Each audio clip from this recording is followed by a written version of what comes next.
Kara858, and we're here with our brand new campaign, Reclamation Season 1, Episode 10. Well, we're glad to have you with us as we continue the story of House Chiron. We're going to jump into this session, but first we're going to introduce our cast, have them say who they are, who they're playing, and any projects we're working on.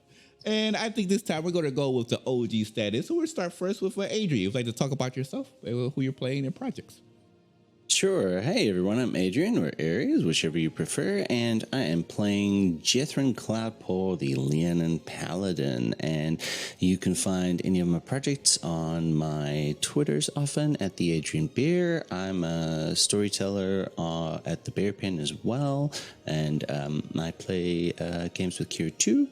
And I think when this episode comes out, it might already have been finished. So if you did tune into the Moon May charity streams for the Wolf Foundation, thank you very much. And we really, really appreciate it. And I hope you enjoyed the games. Perfect. Next, we have the lovable Reeve. Like to talk about yourself, who you're playing, and the projects you're working on. Of course. Hello, everyone. I am at Big Dudery on all of the socials, where you can find a full list of everything that I am up to. But really quickly, I appear on various shows in different places on the internet, including here and over on the Rerolls Twitch channel, where we are doing our Aurelian Knights gameplay. So you definitely come and check that out.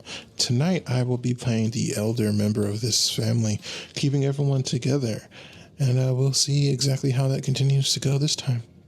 Yeah, I'm also kind of curious how much deeper we're going to get into this Dark Celestial, but I digress. Next, we transition over into the lovable Ari. You'd like to talk about yourself, who you're playing, and projects you're working on.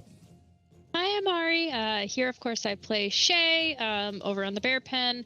I am a partner. I'm also Elijah on Blood on the Bayou, Katya on Fallout, the storyteller for Undead in Dallas over on Kira's YouTube channel. I am Yvain in Rivenwood. And on Ree's channel, I will be playing Layla. And if you want to follow me anywhere, Small Shadow Snack is my Twitter, and it is just possums. So it's all possums. I'm waiting for the sugar gliders to slowly make their appearance like they have in Discord, but I guess we'll get the slow reveal. Next, we have our fantastic DM, Zach. You'd like to talk about yourself, who you're playing, and projects you're working on. Oh, sorry, I just see you drink it. Sure. Unlike everyone else, you cannot find me on the internet. Do not try. I am a ninja. I am unsearchable. I am the shadow. And you'll never find me, so best of luck. Perfect. What an introduction. Next, we have our fantastic Di. You'd like to talk about yourself, who you're playing, and projects you're working on. Yes. Hi, I'm Di. You can find me on Fellow Unbound on Friday nights over at the Bear Pen, and a couple more stuff. Couple more things in the works, so keep an eye on my Twitter at Dicromaniac for announcements as they come up and pop up. Tonight I'm playing Mare. She is feeling a little bit lost, but she's doing her best, and she's very worried about some of the stuff that her siblings have been up to. Like, this is, neither of them are up to good things, and she is very concerned. Thank you, Zach. Literally the exact same. We'll see. That was perfect. Next, we have the wonderful Aaron. You'd like to talk about yourself, who you're playing, and projects you're working on. Hi, I'm Aaron Orvin. I'm playing Timmons, the best butler in the entire world. I'm also DM for Rivenwood Academy, and I'm working on a space fantasy thing right now that maybe will have a home somewhere at some point. It's a thing. If you're trying to find me on the internet, I'm Z Halo Musings. You can check me out on Twitter or on YouTube. Wait. Aaron is a sucker. I was like, wait. Oh. Well played, fam. Well played. I'm not even going to spoil it. I will wait for the viewers to be able to see where that stems from. But this is almost in the same vibe as Tim is being the first person to give you that dislike on YouTube. As for yours truly, I am Kara858. I play the lovable sweet breed Brea, who's they're just finding out about things, dealing with trolls, and loving their experience with the Feywild so far. We'll see. Of course, you can be able to find all of our content located here on the Cookout TTRPGs, as well as Twitch, which is twitch.tv/Kira858. You can find me also, of course, on the Bear Pins channel, as well as Rerolls content. So yeah, just follow all of our content on Twitter at the Kira858, as well as the Cookout TTRPGs.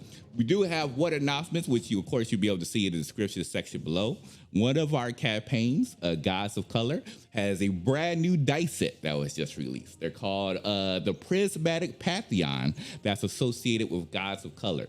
And if you use the promo code Cookout, COOKOUT, it will give you a 10% discount off your order. So you too will be able to roll like a demigod. And with that, that's all the announcements that we have. So we're going to go ahead and transition over to our wonderful DM, Zach. Zach, take it away.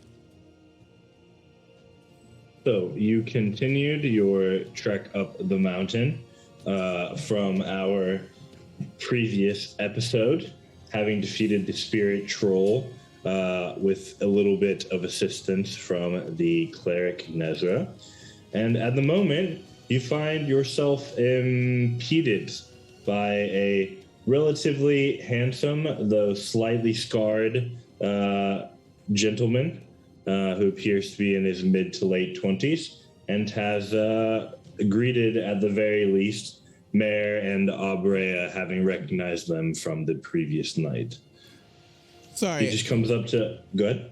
I don't think we got... Maybe I must have forgot this. Could you give a description of what he actually looks like? Maybe I must have missed this. I think I remember the armor, but I don't remember his face and description as such. Yeah, it's possible that... so sometimes if you forget to ask, I just don't say. But always feel free to ask and make me make stuff up. No, so this guy, he has relatively short, maybe like 2 inches long or so, brown hair. He's got a scar on one of his cheeks that looks like it was probably marked in like a curve, almost like it came from a blade. The armor, as discussed, that he's wearing.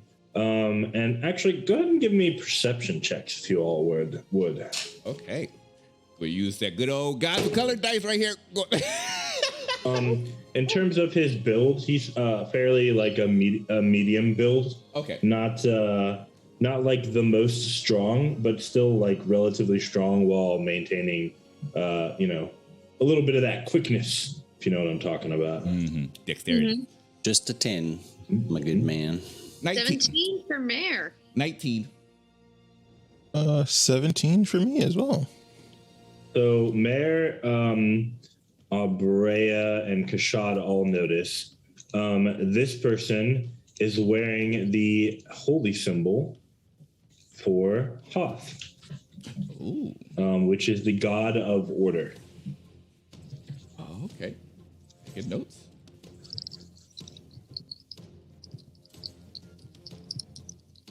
All right. Oh, Roth. Sorry. The god of order is Roth. Can you put that in chat for us, the spelling? Yeah, I'm following my own naming conventions at the moment. But that's how it's spelled. Perfect. Do you all know each other? We met had them. the opportunity to meet last night when we were out exploring. Mm-hmm. Those were the people I was telling you about. You see? I hope my siblings were of no trouble to you all. No trouble at all. If they caused any trouble, I imagine it was probably for you. He gives like a little bit of a bow and a flourish. We'll repeat the action movement. I don't know what the right word for that is, but he does that too. Curtsy. No, not a courtesy. Is that courtesy? Oh, okay. Is that the same? I thought it was the same. Never mind. Retract that. Bow and a flourish is what we're going to call it. Well met, sir. It's interesting to see a bunch of armed individuals like yourself up here in the mountains. Is this your usual range? Indeed. Perhaps those from afar may not be aware, but the men of Jestkar tend to use this mountain to train our elite units. We often come up here with some of the best fighters. It's much easier to stare down regiments of men when you've found yourself fighting some of the fiercest monsters in the world, as I'm sure you can imagine. That is understandable, yes. So you have experience with facing down the terrible creatures that live up here on this mountain. I suppose that I do. It's very brave of you. Why, thank you. Might I ask your name, sir? I'm Jethron Cloudball, a sort of protector of this house in certain sense, and a paladin of Anaspete. Of course, sir. My name is Don, and my honorific is Triar. I am one of the Jestikarian Triumvirate, the honorific that we use, and I would be honored if you would use the same. You say Triar. Can I what make was the name? a history check? See if I know anything about the structure of this triumvirate? Yeah.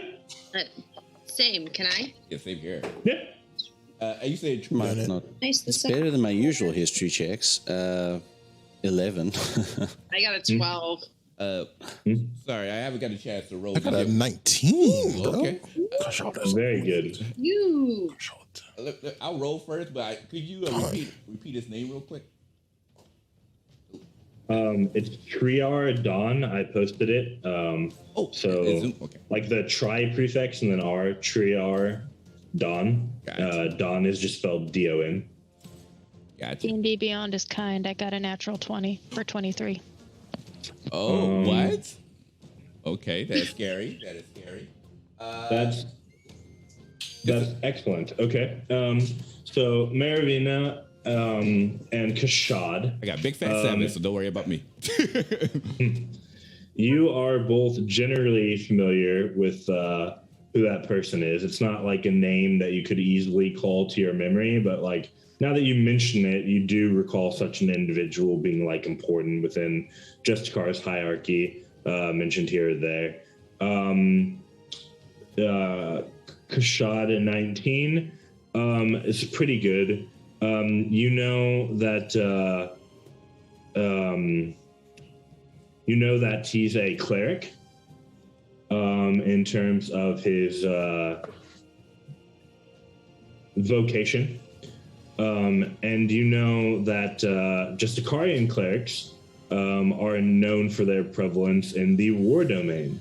So he's actually one of the greatest war clerics in Justicar. You have heard a rumor that he can command strength to rival that of an ogre. And I'll say, Shay, with your natural 20, you've heard all of the same as Kashad. And in fact, because of a story from your mother and her personal experiences, you know the story to be true.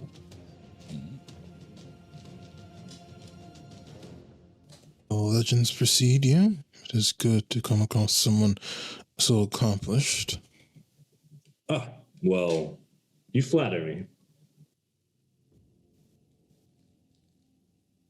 Are you all hunting something specific today? Not in particular.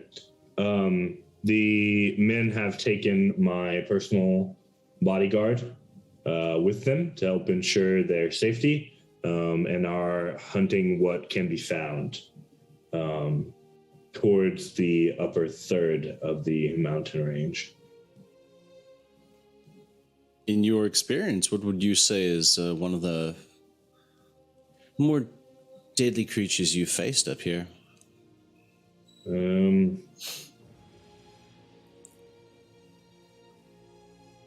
Probably one of the most deadly is a cloud serpent. They actually live in the air above the mountain ranges, but you want to dodge their lightning. It can fry most men alive if the direct hit. Sound fascinating. I don't believe I've ever heard of one of these. They're mostly native to here, although there's probably some over in the peaks as well, though people don't venture there very much. The peaks he's referring to is the Fire Skill Peaks, which is over there towards the eastern half of the continent by Jethro.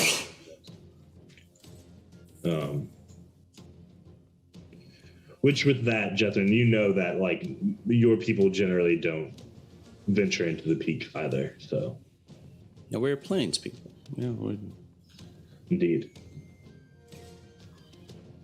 You mentioned some of your men have left already. Do you intend to join them? No. I'll be waiting here at base camp.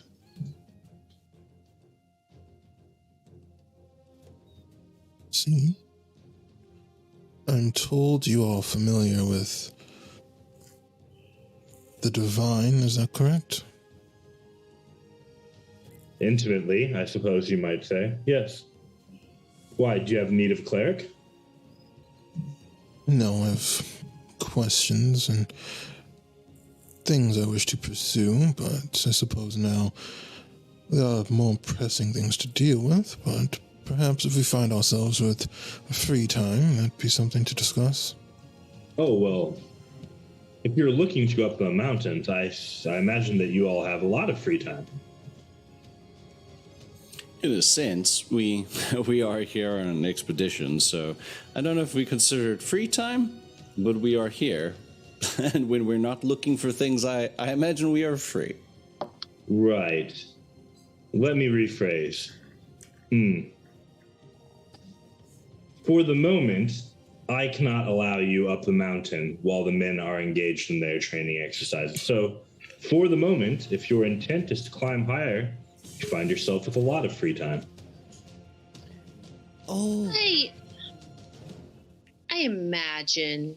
I mean, I'm not intimately familiar with warfare and the needs it takes to run an army, but we're just a small little group. Surely we can stay out of the way of your men, and if not, perhaps it could be an interesting exercise dealing with civilians while in a combat scenario.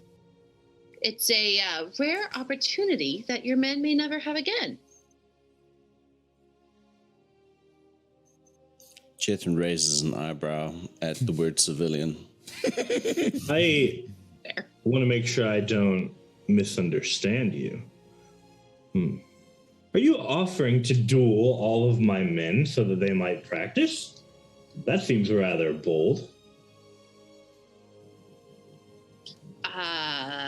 That was not what I intended. I just thought that maybe, if your men went up the eastern path, we would go up the western path and leave each other alone. And then if we did happen to run into each other and needed help, well, that would just be more experience for your crew, your regiment, to rescue civilians from a dangerous situation, which I'm sure happens quite often in warfare when you're in populated areas. It's a rare opportunity for them to learn something that you wouldn't normally get on an abandoned, isolated, wild mountainside. Yeah, well... I, on the other hand, think I would be delighted at the chance for some more training. I do not find that most civilians who might be in need of saving find themselves capable of striking down trolls, let alone those that are for their second turn on Earth. Wait, you found out? How'd you find out about that? My wizard was scrying on you all. Oh, That's an invasion of privacy, and I, for one, do not appreciate that in the least. Well, you're on my mountain, so. Is it your What do you mountain? mean by second turn? You gather that he's teasing you a bit, Mayor, but he looks at you and he says, well, you don't intend to take it from me, do you? He turns to Kashad and he's like, well, yes, the spirit stuck around after the body has died, so it's basically the creature's second turn at life. That's one way to look at it. I am not in a position to offer my family and our cohort and companions into a dueling battle. That is beyond what is appropriate for me to offer. However, I jest.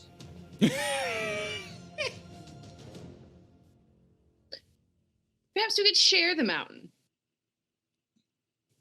I could allow you up the path. I do have such authority. Although, I would need you to give me something in exchange to ensure the safety of my men. We have no quarrel with your men or have any desire to impede their training in any way. If I were a foreign emissary, I wanted to strike at the heart of the Jesticarian military. I'd probably do it while they were engaged in battling fearsome creatures. And on my way up, I'd probably try to be pretty friendly. but with the kid? Would the word of a knighted paladin of Anasvite be enough for you? And a kid? Sheridan? Why would a kid do something like that?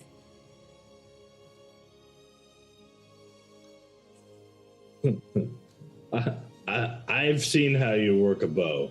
If you were asked, I'm certain that you're capable, though I make no assumptions about what your motivations might be.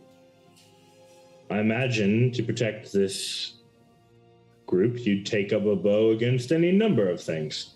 Is that not true?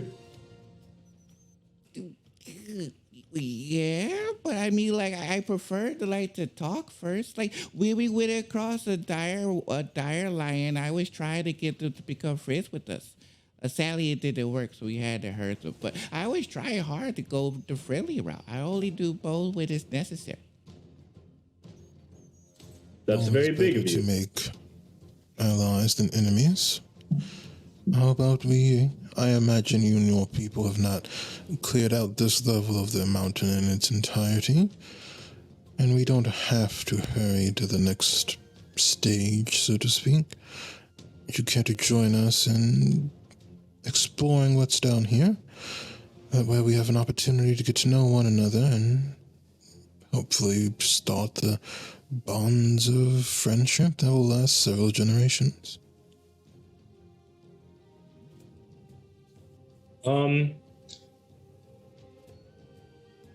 Any combination of Mayor Kashad and Jethrin or Abrea can make one persuasion check at advantage. So Oh, no, not me. I got either two of you can make one check, fine. or someone Mine's can do it at Pretty advantage. decent. I've got a +6. I have a +8. I also have a +8. Yeah, you too. Go ahead. Nobles for life. I don't have that charm just yet. I'm a forest kid. So it's either both of us or one of us at advantage. Correct. Yeah, you can both roll one. I have. All right, let's do it. We'll roll one. Nah, I want this one. Okay. This is my good one. No, it's not. Oh, so would a 10 be considered failing this check, Dungeon Master? Well, what about a 12? You say roll a 4. Oh my god! I rolled a So 2. one of you rolled a 4 and one of you rolled a 2. Goodness. God. Can I use For my- Kashad, what is it? for What is it? For Kashad's purposes, yes, this would be considered a failure. Although I don't really understand how arcane deflection applies to this role. But Magical guidance. I am being guided to perform better. Okay. It's the guidance. This guidance. All right. Do not, Sure. not question the guidance. Oh, wow. That's a with a 4. So it's 12. It's 12 and I it's don't- 12. I don't. We need a bard. Where's our bard? We need a bard. You both of you have a +8. Those dice just need to go. Those dice. We need Whether- an eloquence bard. whether you all decide to go further up the mountain or to wait in the lower regions, which certainly have not been hunted out, as you've said, I certainly cannot abandon my post here. Because even if you all weren't dangerous, I still need to remain here to protect my men from anyone who might come up.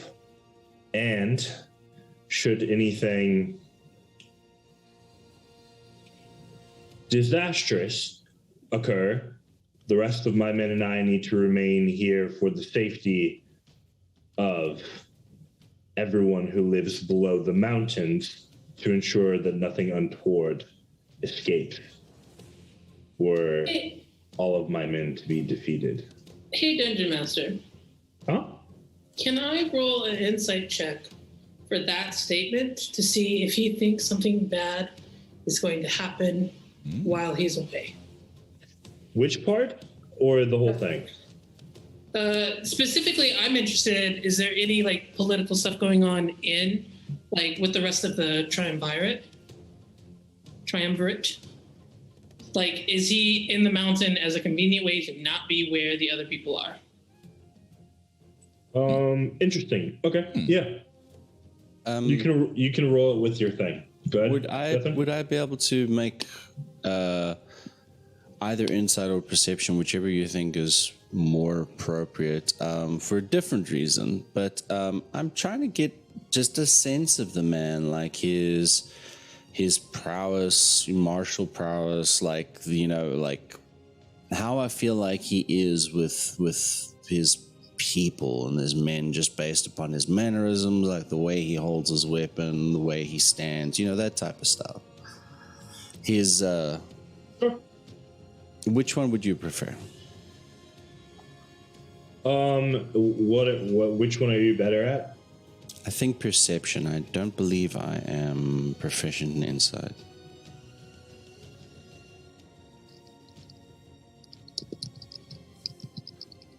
It just feels like a more insighty thing, but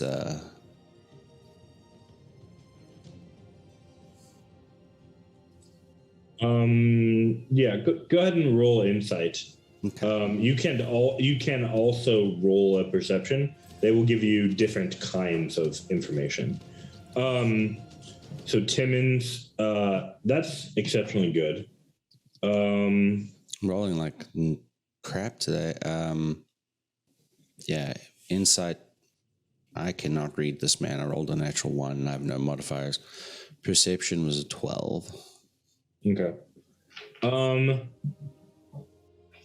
It's hard to read how he might feel about his men.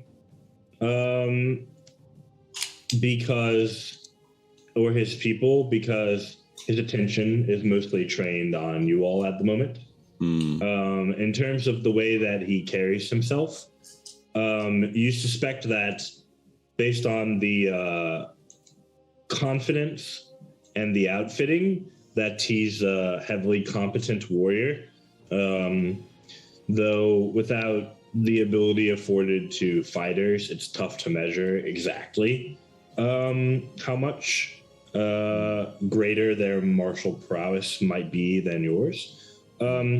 You suspect, though, that he'd probably at least be able to match you toe-to-toe, despite the differences in stature. So, okay, let me think for a second here, Timmons, because that's exceptionally good. As I put in the chat, Timmons was not busy trying to convince the man. So therefore, I think she's got a slightly better chance of seeing him. Mm-hmm.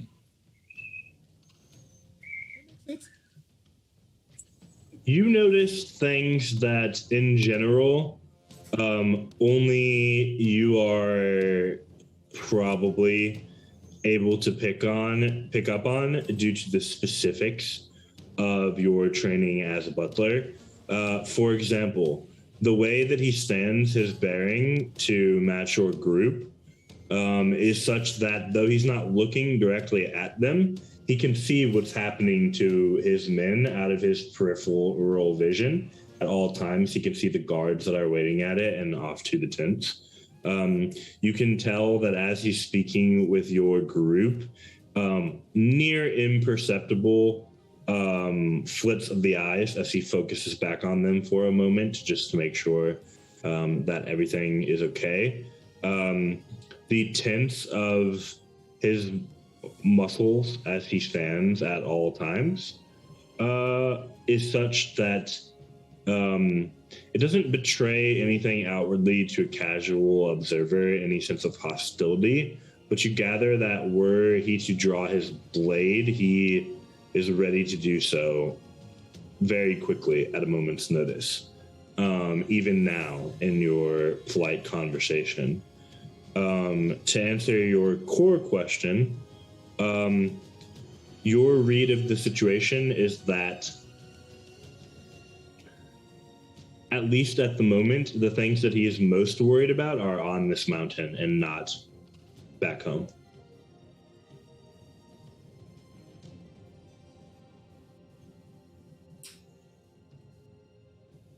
Thank you.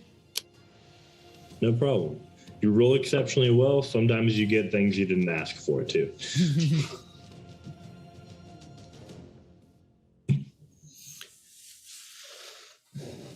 We would not.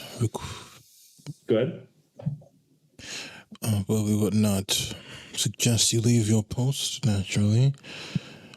And I hope that we will be able to parlay again in the future after we have finished our business here. I imagine you all will still be here. Indeed. There is another path so that you might continue around these mountains. Were you so inclined, there is another path that leads up the mountains, a few days' walk in the other direction. It leads up to a separate part of the mountains that does not meet this one, and he kind of gestures behind himself. So certainly I could have no qualms were you to want to ascend the mountain to the other section. I thank you for the information and the hospitality. Trio, I believe. Don, might I ask you a question? Of course.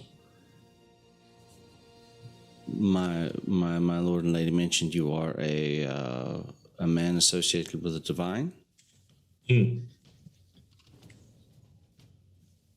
is true.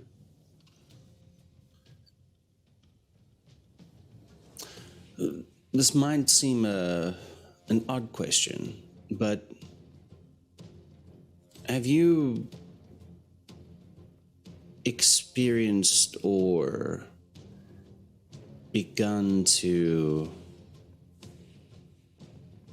hear of troubling events or, I don't know, feelings concerning the nature of the gods or at this point in time? The complex question that you ask. I think there are elements of each god that troubles me. To go too far into death brings only destruction.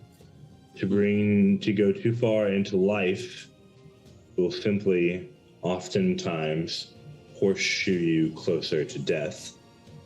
To seek to have too much order is such to remove all will from those being governed. But to fall too much into chaos as well, well, I suppose it leads to being far too chaotic. You never know what outcome you might get. You could end up with a utopia, or just as likely a dystopia. But the strangest of all is Garrick, balance, sitting over everything. It almost scares me the most to think of someone or something that might truly have all elements of the world in perfect equilibrium. I'm not sure if I phrased my question correctly, sir, and I might apologize for that, although I'm always happy for philosophical discussions as well. I No meant specific more rumors that trouble me. concrete matter of any stirrings perhaps within your order or... No specific such things for the moment, though I would be happy to prey on such things and return a message to you at a later date. Thank you. I'd appreciate that. I've seen your face, so I'll be able to get you a message. Much appreciated. Thank you. Of course. Also, an interesting question.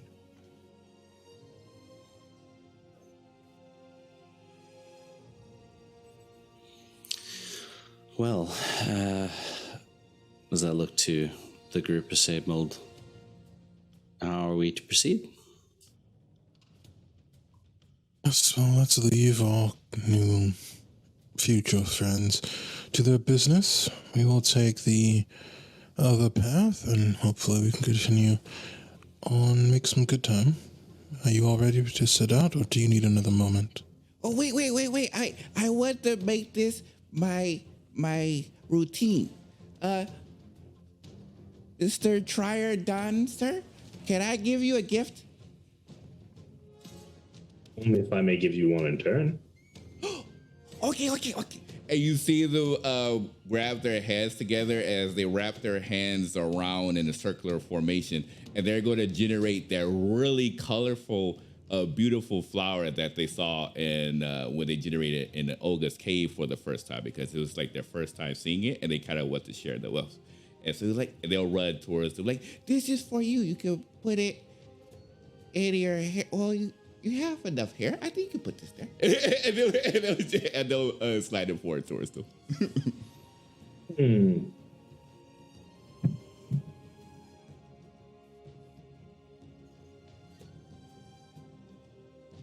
He starts to snap his fingers. Griswold, would you come here? And you see a robed individual with a hood, but it's back, so not over their face. Long gold hair, almost not even blonde, almost golden. Oh, wow. Almost like a golden thread of hair. Their eyes are a bit sunken, not to the skeletal level, but someone who doesn't get the required amount of sleep, if that makes sense. And a little bit of a beard, kind of almost scruff like what I have currently, of just the same sort of gold color, comes out. The robes they're wearing are just a blue, a soft blue color, kind of like a light blue. He comes out and he takes the flower from Triodon, looks at it a bit and goes, well, that is certainly interesting. How long will this last? Oh, forever. Exceptional. It's really pretty. I like to give gifts, so I figured that people like flowers. So I wanted to give you a flower. Oh, you've done something a bit more than that. I did? Yes. I'll return with your gifts from the Triar. But, well, your name, child, if you would? Abrea. Abrea. I'm something of an alchemist, which often involves a little bit of an understanding of flowers, roots, mushrooms, natural things and their attributes. You should know the flower that you gave. It's close to something that exists, but it doesn't. That's a completely new flower that you have somehow called forth through some imagination. Congratulations on your discovery. And he just turns to walk back towards the tent. Oh. And they kind of like slowly turn around towards the group and said, that's a good thing, right? It's good that you are so imaginative and talented that you've created something new. What he's going to do with it, I'm not sure. No, I think it's just good to have friends.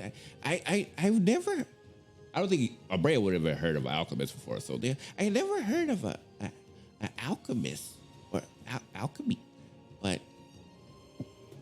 at least I'm glad they liked the flower. I create one from scratch. Well, every new thing requires a name, young Master Abrea. Have you decided how you will name your flower? Oh. Unfortunately, no name yet is taken, Master Abrea. Yeah. That was going to be my go-to, but sadly, I don't think you could have it across different species like that. So, Fire Dawn begins to speak and he goes, well, how about no name yet flower? That's not taken yet, is it? yes, perfect. No name yet flower. Thank you, sir. You are a triad. Don, sir, you are a genius and a scholar. No name yet flower. The shots like for this person is decreasing. Same. That's perfect. Yes, I shall write that in my book. No name yet flower. Griswold returns with what appears to be a sword in hand. It's got a scabbard along with it. It's not like drawn or anything, obviously. It has a sword belt attached, but he returns carrying a sword. Oh, is this for me? Well, for all of you all, I suppose. It's in exchange for your gift, though I won't be offended if you decide to redistribute it amongst yourselves or sell it if you have need. But, well, it seems kind of fitting. And Trier Dawn draws it from the wizard's hand to kind of show it to you. And anyone who has proficiency in arcane can roll an arcana check. Shay Fab is on you. No. 14 for me. What was that, Kashad? 14. Okay.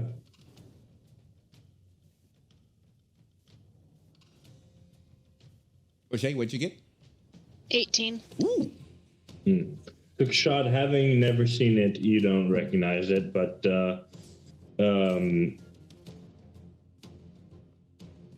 Shay, having been trained and forced to learn many things about magic when you were younger and working with your mother, the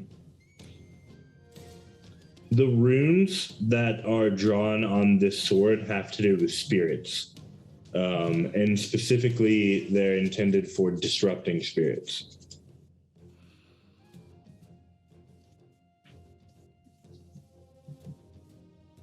Oh wow. Well, I mean, I would just give it a gift so we could be friends. But thank you for the sword. No problem. I hope it serves you well. He kind of like stows it back in and hands it to Abrea. Abrea takes I'd it. like to insight check him. Sure.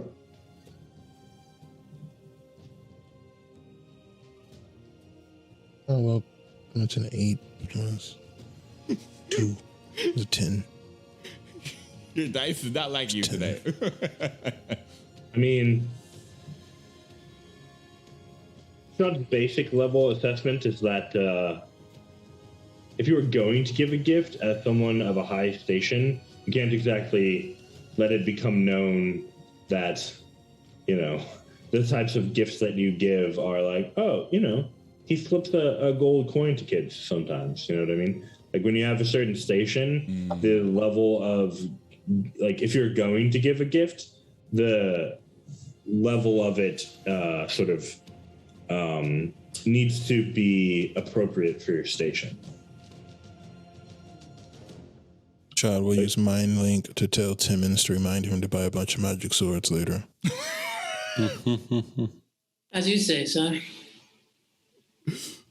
Hey, DM. Sure. I asked in the chat, but I think maybe it got lost. It is very difficult to hold a continuous conversation and still read the whole chat. So Absolutely, for sure. Question is, for my order of butlers that I'm belonging to, is that a Daragonian thing only, or is it international? This is not something that we've previously discussed, I believe. Correct.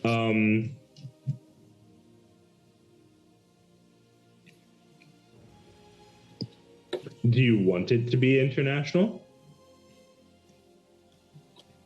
I don't have strong feelings either way, because I think that, like, Timmons is very focused on her duties. Like, it wouldn't matter to her in the short term whether it was or not. You know what I mean? Like, as she's growing up with Birthwarp and all that, like.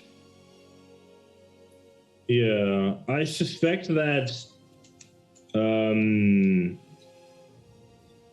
I suspect that such a thing would be, at least in this case, unlikely to be international.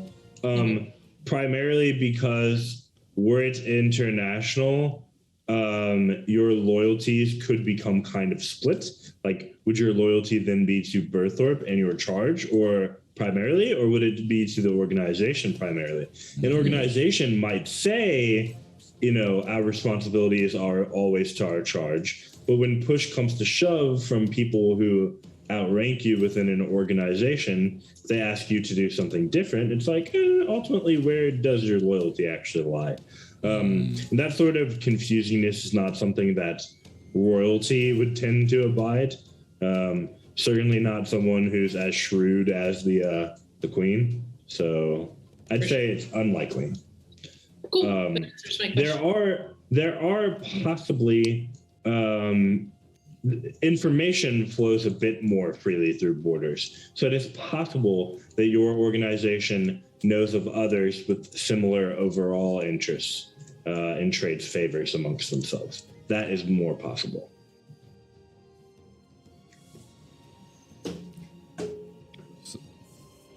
So Abrea's going to look over the sword, take it with both hands, and with a big smile, they're going to turn and run over towards Shay, and then present this to Shay, like, "Hi, this is for you." I have a sword already. Young Master Abrea.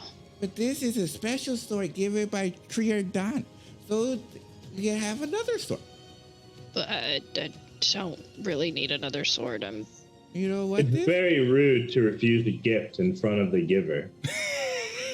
I'm just saying maybe someone else will have more use for it. It's extremely special and Oh, there's a glaring at Shay. Here, this is my way of saying I say thank you for everything you've done in the cave. he reluctantly takes it. See? Thank you. Yes, thank you. One more just tip before I will let you all go about your business. Where the stone of the mountain begins to change is where things get exceptionally more dangerous.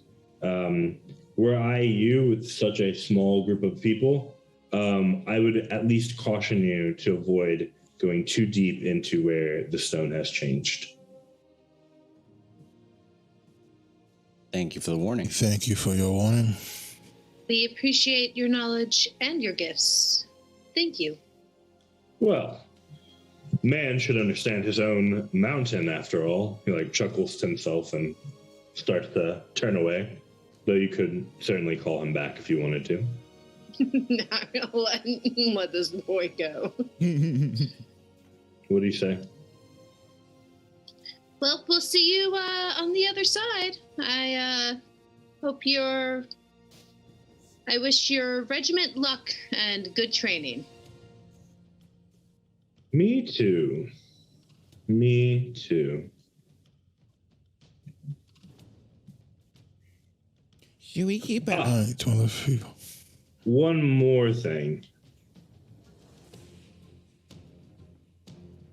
You seem to take a bit of offense when I was having my wizard scry on you. Is that something I should stop?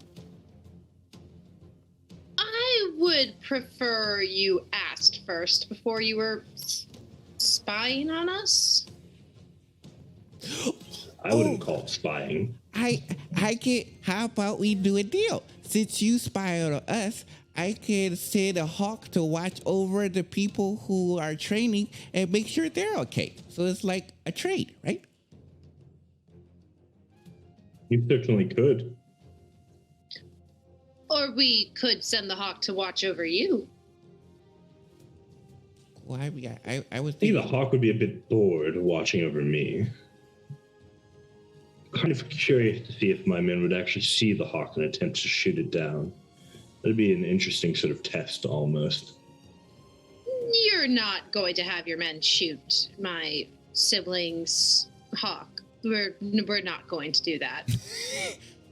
Well, I can't order them from here. I suppose I could order them from here. It would be inefficient for me to try to order them from here. I'm just curious to see if it would happen. I'm not. I don't think anyone else on this side of the path is either. That seems fair. I would probably recommend to keep your hawk away from the others then. Perhaps let it be bored watching over me instead. And let your wizard be bored watching over us? Perhaps. Or if you like, I could put a show on for him.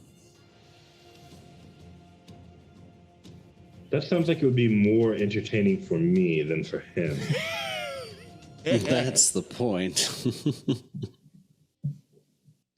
I like the way you think, sir. Perhaps we'll teach the wizard to knock before entering people's rooms. It's unlikely. I'm not sure how many wizards you've met, but Shay. I've met a couple. So I've met a wizard or two, and usually I find that they are less interested in the mundanities of general goings on and more interested in what they can find in the bottom of a book.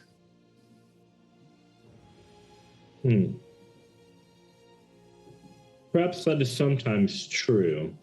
Although it is not often that a wizard is able to watch a bunch of people fighting off a spirit. Any normal group of warriors would have, well, frankly, they would have died in that situation. And We are not normal. And what does it say about So it you? would You seem. saw a group of people that you don't know walk into what you would ascertain to be a certain death trap, and you just watched. He knows sound when he I sees don't it. know. What do you think it says about me? You either have a high disregard for human life, or you just wanted your wizard to suffer for no reason. You believe I could not save you from here? Miss, you wound me. You tell me you can't tell your men not to shoot down my sibling's hawk from here. Why should I believe that you could have saved us from there? I did correct myself. It would be inefficient to do so, but I suppose I could. Well, what's kind and best isn't always efficient.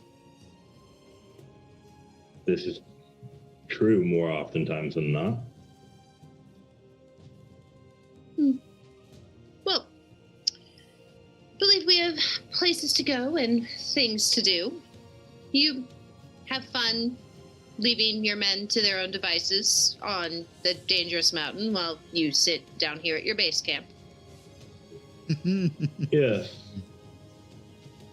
Well, suppose I can't expect a noble lady to know too much about training.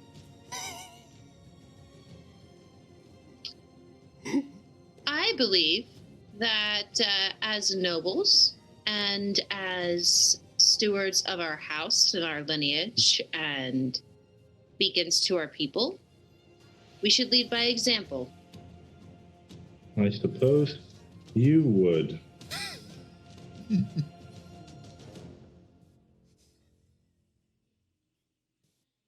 Indeed. Safe travels. Safe watchings.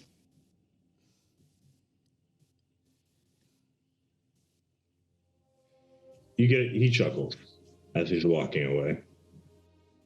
What just happened? I'm confused. I either made a very good friend or a very bad enemy. I'm not quite sure which yet. No, I would like to mind link with Maravina. Mm-hmm. And what exactly was that, man? I think I might have been flirting. But he's kind of an idiot. And I don't think I like him, but I'm flirting anyway. Right, well, he isn't a bad target, I suppose. Just don't let it distract you. I'm more concerned that he's been watching us without our knowledge and actually made no moves to help. I'm assuming he knows who we are. And he was content to let us die in a troll cave. What do you think Queen would have thought about that? Hey, Timmons. Well, we... Yes, I hear the voice of God and respond. What's up? Separate insight check for me, if you would. Okie doke. This one's not one of the special ones, yeah? No. This is a mundane one associated purely with what you've observed and That'd be 24. You suspect that there's a stern possibility that while he may have claimed to have been watching you all, that there may have been another individual around who was of more interest based on their perceived philosophical explanation to Jethrin on how they feel about different gods. Yes, I understand exactly what you're saying. Yes. Indeed. You guys are going to have to speak out loud, though, before I can say anything. Y'all are busy talking to your minds. What they're talking about. Well, we will get away from here before we further elaborate on your activities, sister. And then he will say out loud, right, now are we all ready to go? Fantastic. I have so many ideas. Currently, there are 4 guards watching you, but both Griswold and Triad Dawn have departed by this point. And they, like, pointed out to us the direction for the alternative route to the other, like... Indeed. Are people on roll 20 at the moment? Not yet, sir. You know it. Mm-hmm. I mean, there's not, I don't believe, going to be fighting happening, but like here's essentially the setup that you see after they've left, right? There is a group of spearmen here, which are the ones that are like generally guarding the passage up. And what he was talking about is you're coming from here on the left side. You can continue to circle around on the right side, and you won't be ascending the mountain, but you can follow like a basically perpendicular path towards where you want to go and go up a different route. Mm-hmm. If that makes sense to the people who can see the map. Yeah. Mm-hmm. Mm-hmm. Yeah, we'll head in that direction, unless anybody wants to not do that. It's like a plan? Yep. What else is on our shopping list? By chance. Boy, oh boy, oh boy. Hold on, that was written somewhere. Oh jeez. We still need not the horn. The eye of something.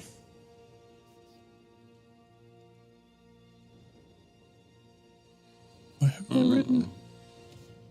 Don't think I have it written down. So at the moment, what it was.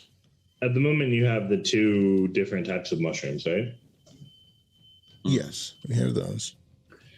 There are horns from a magical creature that you do not have yet. A arcane crystal that is manufactured and created by a certain type of rare magical creature on this mountain that you do not have yet. There's a root that you've not found yet and a flower you've not found yet. You suspect that to find the root and the flower, it's possible that they're not even associated with monsters. It might be a let's send Aubrey on the trail and see what we can find sort of thing. So, crystal, root, flower, horn. We did get 1 arcane crystal from Uga, though, right? I don't remember what it did. I just remember that. You did, but when you inspected it, you recognized that it wasn't what you were looking for, but was just an arcane focus that Aga was using. That's right. But she said we could go up the mountain and there was more embedded crystals, like what she has in her, that would maybe fit the description for what we're looking for. It's possible. You're not entirely sure what those are, but it's possible they would fit the bill. All right, then, we are looking for crystals, the horn of a beast, a magical root, and a flower of unknown origin. And then whatever other valuable things we can find before we decide to make our exit. Okay, I'll keep an eye out for the flowers. I will begin looking for beast tracks, I imagine. Okay. Go ahead and roll me a survival check. What I'm going to do first is I'm going to summon my lion. Okay. because the lion has advantage on those things based on smell. So the lion and I will be looking for beast tracks and beast scents and markers basically together, I imagine. Is this your first or second charge at the moment? First, I haven't used it yet. I know you've used it within some number of episodes, but I couldn't remember how long ago that was in in-game time. So fair enough. I was just curious. Yeah, first charge. So I guess I'll roll for each of us, right? Yeah. So give yourself a straight roll, and then the war lion can roll with advantage. All right. Just to clarify, was the survival check also for the flowers or just for the beast tracks? Well, I mean, you can roll looking for the nature-based stuff if you want. Jethrin says they're looking for the beast track. So. Okay. I do not understand what is going on with my freaking rolls today. So I got 12 and the lion got 13. You do not find any tracks or scents, and you recall your bouts with the crabs, and you suspect that there's a large number of creatures on this mountain that burrow, and that might be why. I think the line, what did you say, 10 minutes? Well, it's around for 10 minutes, I guess, if we need it. 10 minutes or an hour or something? I don't know. It might need rebalancing, potentially. I mostly designed it around like you using it in combat. Jethrin is smarter than me and has been using it in other ways, so we might need to talk about rebalancing the ability a bit, which is fine. We can do that later. Okay. Anybody want to ride? I have to look for flowers. Otherwise, I definitely would.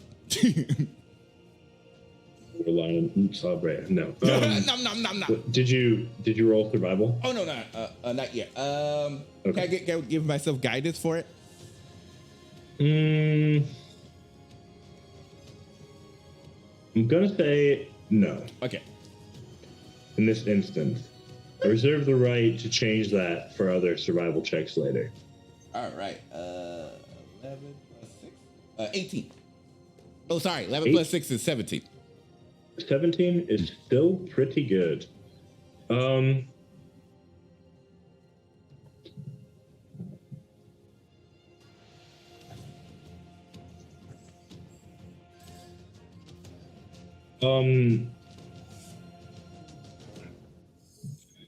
So you are able to find some signs of the route, but you determine that these are areas where the route has already been pulled out. Oh. So it kind of will help you the next time you're looking for them. Mm-hmm. But at the moment, it looks like someone has actually found the area that you found as well right now, and it's already been picked over. Behind the scenes, I essentially rolled to see if this cache that you found had already been used as a source, and it had. But you'll have advantage on your next check in a different area of the mountain to try to find the route again. Perfect. Works. So yeah, Brea would definitely say that to the others, let them know, like, no, this is where a patch would be, but now they have a greater idea what to look for. Yeah, I guess we keep on moving. Okay. You all continue moving along the path. You do not encounter any monsters this time around, fortuitously. You are walking and traveling long enough against the harsh mountain walking. Slope changes quite a bit on these paths. So it's like fairly strenuous and a little bit slow moving at the moment. After having been through your battles and done this for a couple of days. And you end up hitting the point where you all think it's probably about time to start looking for a place to rest again. There's about 90 minutes of light at the current moment. Okay. Do you all see anywhere safe to bed down for the evening? Again, having a look. Yeah. Brea could take a look. Okay. There's a survival, Everything right? is rolling horribly today. That'd be survival, right? For finding like a good cave, or are you looking for like an actual cave to shelter in, even knowing that there's like a lot of trolls around? Or are you looking just for like more of just like a place we think would be safe for everyone to stay in? Okay, roll me survival and see what you get. Survival? Okay. Okay. 15. So you're able to find a place where there's like a little bit of a natural outcropping, and the path widens a little bit at a spot, which lets you kind of have like one natural border on half the camp, which reduces the area that you actually need to watch if you're going to like have a watch. But you suspect that you can't find any caves in your general vicinity. The last one you passed was a little ways back, about an hour or so, which might have a troll in it. So you suspect that this would be like a relatively safe place to camp, but you would want to have someone on watch. Nowhere on the mountain is like particularly safe outside of, August Cave is pretty safe because she's a giant and she lives there. Which keeps away some things, generally speaking. They know to avoid it. Yeah, exactly. Right. They know quite well to avoid it. So Brea will say, "This is probably the best we can do for now at this place here. It has an opening, so therefore we just only need to have like one person on watch." Fantastic. Good work as usual. This is where I feel more comfortable with. If you put me at a table around other nobles, that's when I start to get fidgety, and I would hide my head in an animal book.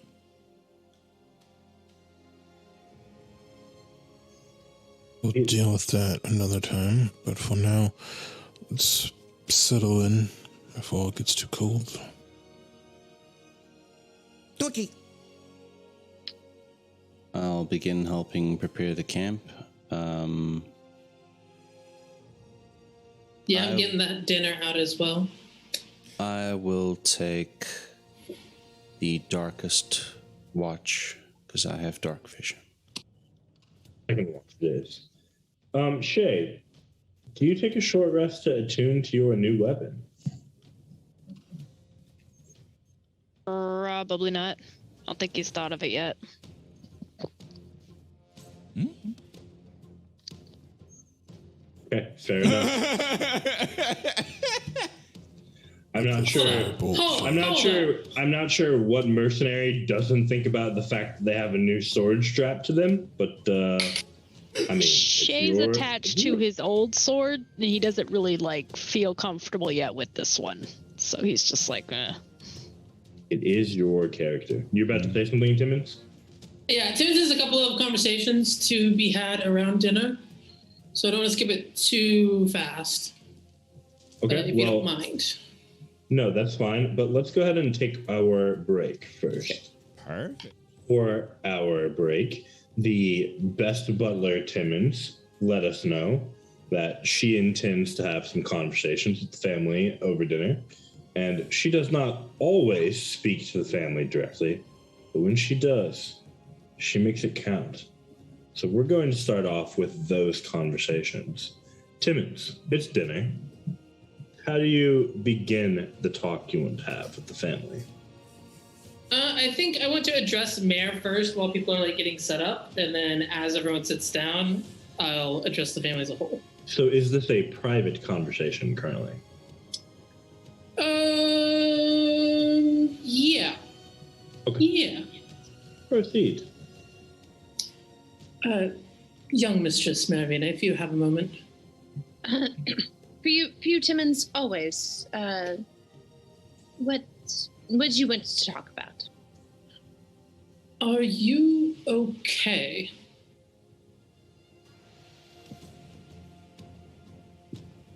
Yes. I mean, it's been a harrowing few days. We've undergone quite a few things, and you were more aggressive in your conversation with the triad than I think I've seen you in some time.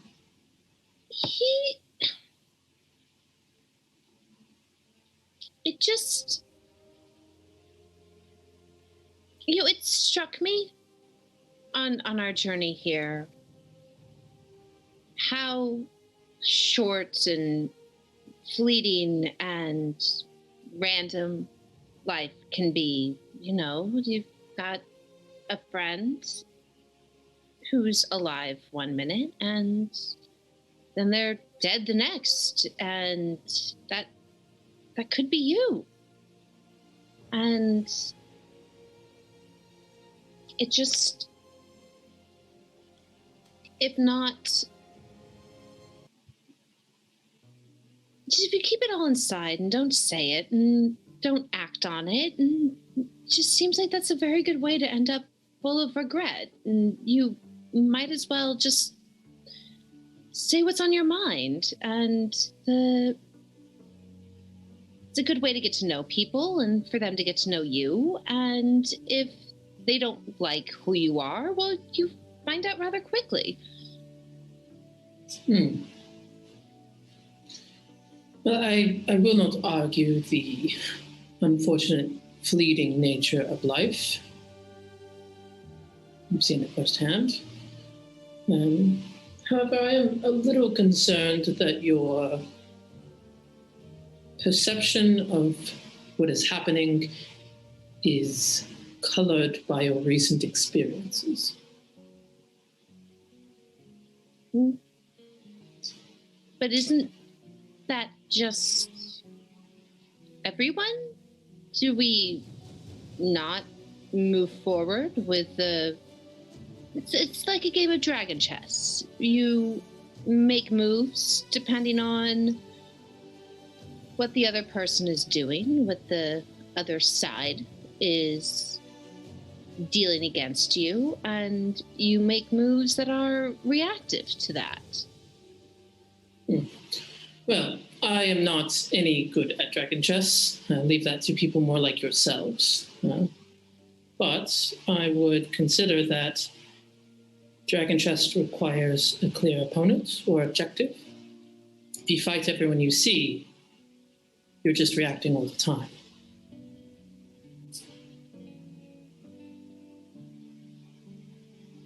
But isn't it us against the world, though? At the end of the day, it's us and our family and us trying to be better and stronger for our name and for the people we watch over. It seems pretty clear that we're meant to do our best against the things that we think would cause those near and dear to us harm. Against everyone. Only those who don't pass muster. I see. Well, I am not attempting to pass judgment on your own perception of events. Merely wanted to check in because it was a different aspect of you than I have seen before, I think. What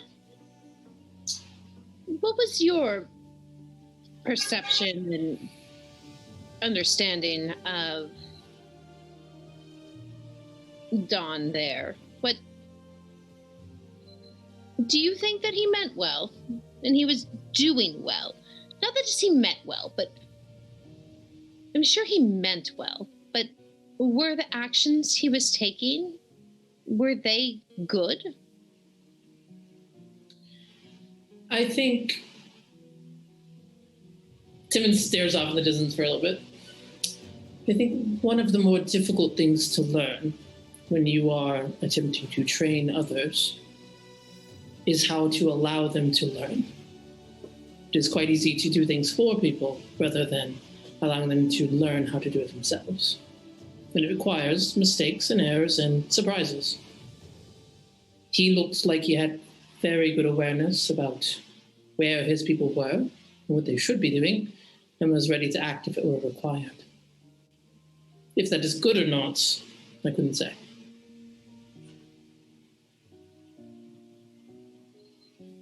Maybe you only know it's good after the fact. Maybe it's good sometimes and a mistake other times. Honestly, I would argue against the idea of good. I think that each of us has to make choices, and we make the best choices that we can based on the information that we have and the circumstances we find ourselves in. But we can only climb or fall with each choice. No, I understand that. I think at the end of the day, there is always a better choice. There's a choice that is more good or more helpful or results in less pain, and sometimes it may be more difficult, but it's worth it. Well, if I could suggest, I would recommend a conversation perhaps with your brother or Sir Jethrin about what military training looks like. Perhaps they could enlighten you a bit. Absolutely. I've been meaning to have conversations with both of them, especially my brother. I have questions. I'm gonna start getting us towards the rest of the group. We're still talking about I'm opening up to the rest of the group now as we come to dinner. And I mean, I wouldn't say that based on what I saw that he was spying on us.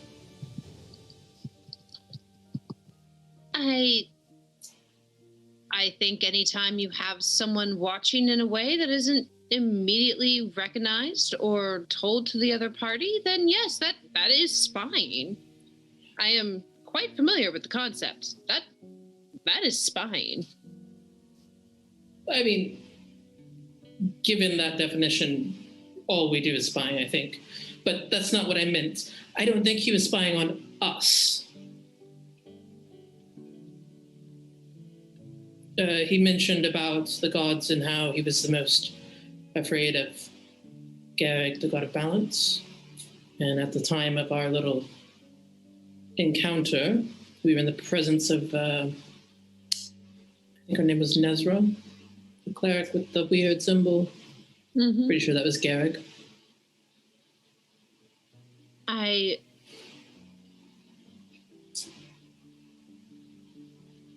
If he was, I don't really see any issues with the god of balance. In fact, seems to be quite relatable, wanting to keep everything on an even keel and finding a way forward that helps the most people and not delving too far to one extreme or the other. I think I finally understand why we are not having the same conversation. You are talking about some sort of outside standard for balance is good, so there should be no spying on a cleric of balance or something. But I'm understanding the internal motivations of a leader of a country who is up against something that is possibly a threat. Nezra is here on her mountain, just not harming anyone, not doing anything untoward, and we're here, and objectively we're doing good. We are ridding a place of dangerous monsters that could hurt or incapacitate others, and even more so, we're taking the spoils of our efforts and putting those to more good. I just don't appreciate being spied on or watched, even if it is a side effect, without our knowledge and consent. That just doesn't seem... It doesn't seem right. It doesn't sit well with me. I forget sometimes, I think, how young you are. Mr. Kashad, did you hear what I said about the Trier spying on Nezra, I believe? I believe it is possible. Everyone has their reasons for doing things, and I have never cared for the priests of the various deities. But I suppose, regardless of what he was after at the time, he will most likely be watching us at some point. And I imagine a cleric of a specific deity would probably have an additional amount of concern for a roving cleric of another deity. Most likely. I imagine they spend enough time plotting against each other to be leery when one is at their doorstep. A question, is this conversation closer where everyone can hear this? Yeah, we walked up to where dinner is, and this is happening out loud. Yeah, Brandon just has to say it because this is way over the head. It honestly depends. Cleric to cleric, nation to nation. It's one of those things. In general, I would say most of the clergy get along, and this is the reason for the high cleric, is to keep everyone in balance as they serve all the five and not just one or the other. Yes, I imagine that kings and queens say that about their noble houses, yet many of them are scheming against one another. And remote locations make for more tense alliances. But DM, I would like to cast See Invisibility.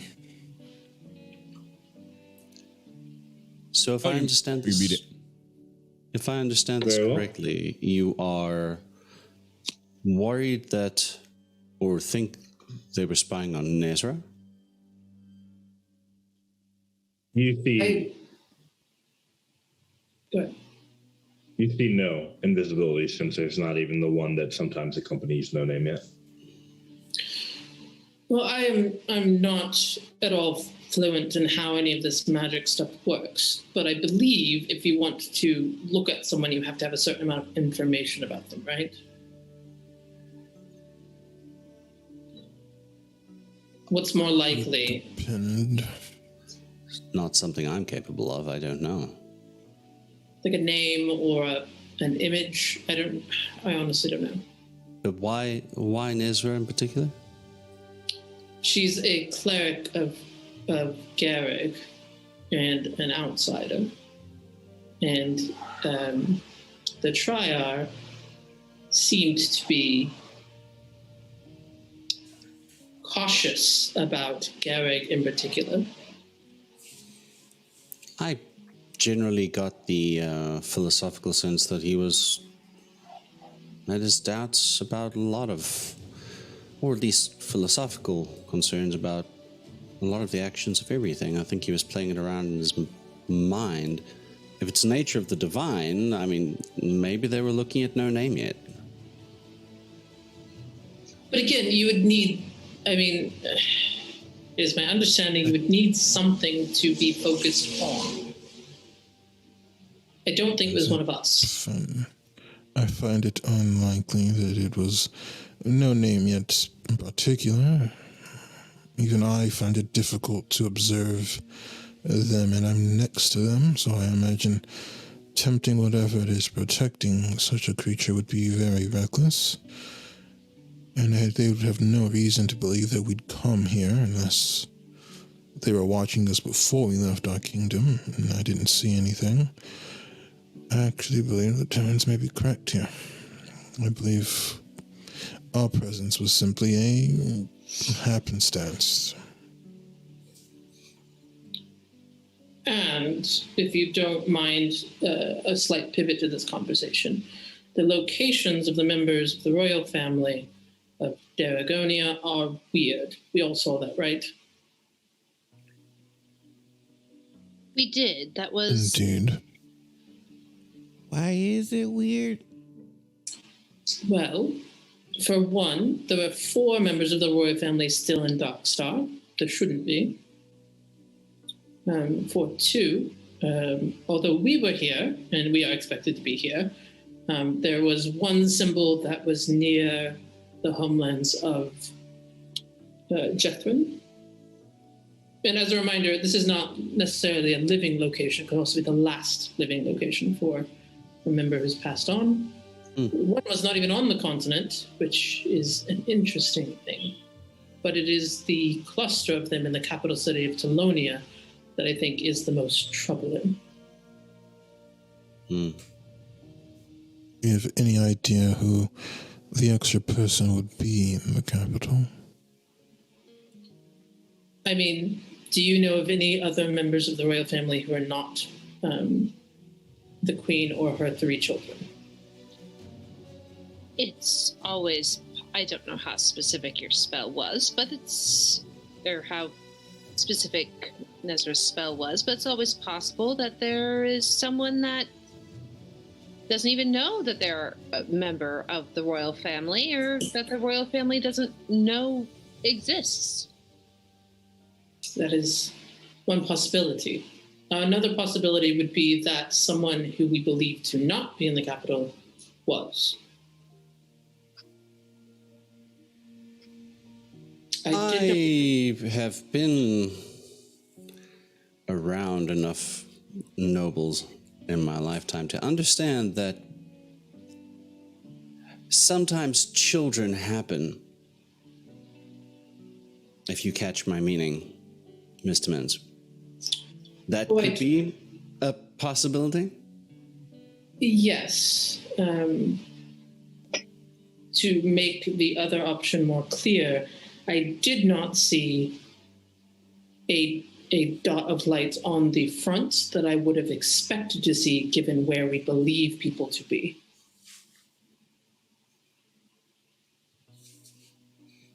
DM, I have that right? I have that right? It was not there. That is correct. You did not see where you would have expected the dot of the Crown Prince to be.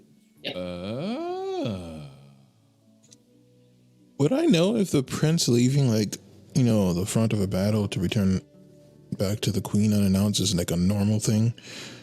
You know, is this prince like, I fight from the front at all times type of person, or is him being away a normal occurrence? We remember that, like, we had to go sneak an antidote while he was dying on the front because it would have been weird for him to have left. Have I shared with everyone besides Kashad, or have I shared with anyone? Nope. My information? Nope. Mm-mm. I would say that. No, you have not. I would say that Kashad is in the unique position to know that while he generally spends all of his time at the front, and he doesn't like to be seen leaving by normal means like horse or carriage or something, you also know that the Archmage went to the front, which opens up his methods for travel a bit wider. It's possible that the prince needed to return for some reason. With the Archmage with him, it would have been possible for him to do so without being noticed, but I'm not sure why. I am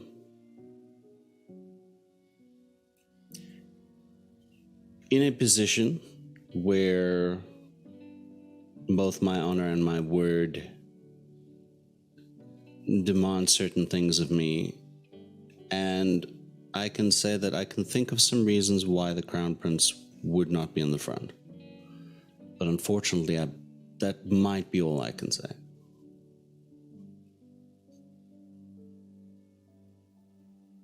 I see. Very well, I will not press you. Is it something I should be concerned about?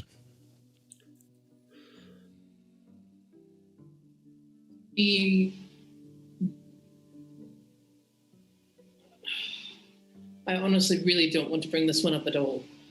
The place where it was believed that your father had passed did not possess the dot either. Maybe he chose to return to my homeland. What? Perhaps You think that's that where his body was Berthor went? interned. You think that Berthor went to? Sorry, Aaron just got super thrown by that one. What? You mentioned, Miss Timmons, that there was a dot unexpected in my homeland. Perhaps Sir Berthor decided to be interned there. So Timmons asked specifically for the location of their death. Yeah. Or the location that they were. So were you to be interred somewhere else, it would still show where you died. Were we able to see our father when he passed, or were we able to confirm that he did indeed die? Mm-hmm. I just. Sorry, Mr. Shaw, please continue. There's something I would like to test. I would like to cast Sending to our father to see what happens. If he's on another plane of existence, I mean, assuming his soul is alive. Although they never try that, do they? We don't know. I don't know. I don't know. There could be some really secret stuff thinking about happening. this one. Okay. What does the message that you attempt to send say? He's just gonna say father. Our Father who art in heaven.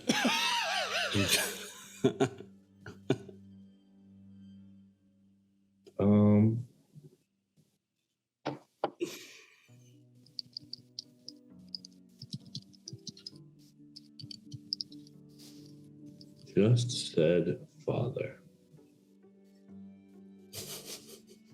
There is no response.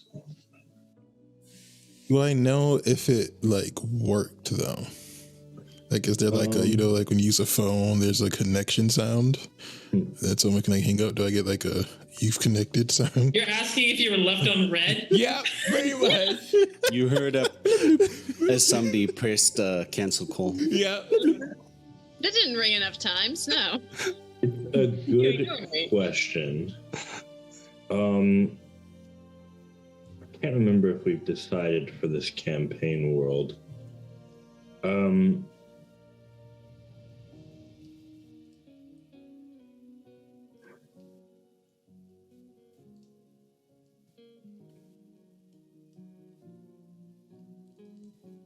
Okay, so what is the opinion on if you... It's basically the question is, if you try to cast a spell on a target, do you in general know whether or not you failed? Right? The way I run things like that is unless it's RAW in the spell, then you have no idea. But that's just me. What does it say? Let me see. I think that's probably generally the way to do things. Because, like, Sending for does example, work Zone of across Truth, planes. you know if they failed or whatever. Sending does actually work across planes of existence. It does. You said it. I did sure it. Does. It just says they hear it in their mind and knows, they recognize the sender and knows it's me and can answer in a like manner immediately, as long as the creature has at least one intelligence. Mm-hmm. You can understand me.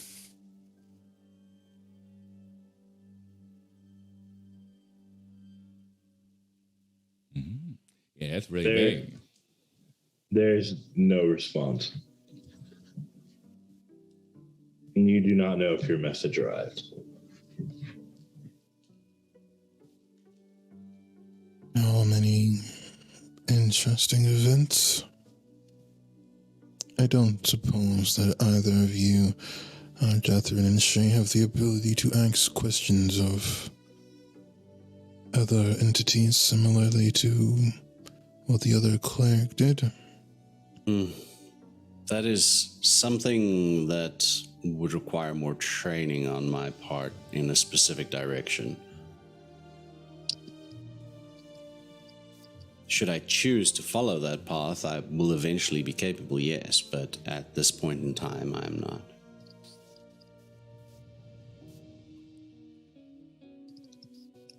Could ask the Queen about it, but she's under no requirement to tell me the truth, or she'd even know if something strange occurred.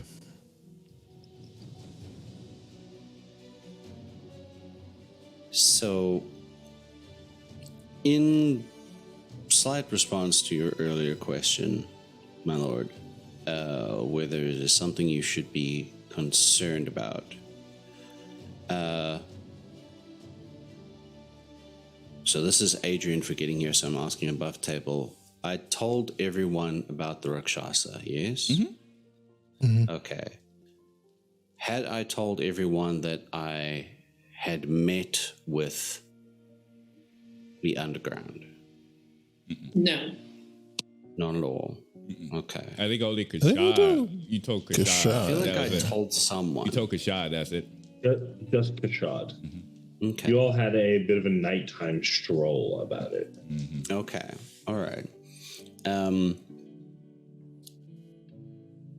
The general concerns are, as we already have, the potential imposter within Dergonia that at times may or may not be disguised as a queen or one of our cooks or our next door neighbors and just that there are forces within the city as well that are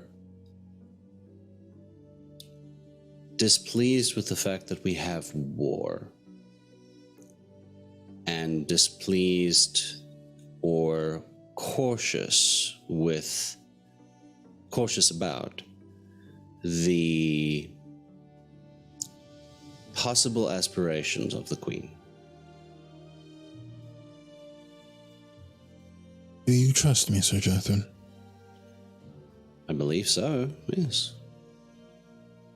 Then I will ask you for this, Adrian. Are you okay with if I cast Detect Thoughts on you? Yeah. Yeah, I mean, that is in line with my oath. I would like to cast Detect Thoughts on Jethrin. Okay. Okay. I will leave it to Jethrin. Jethrin, what are your surface thoughts at this moment in time? What are my surface thoughts?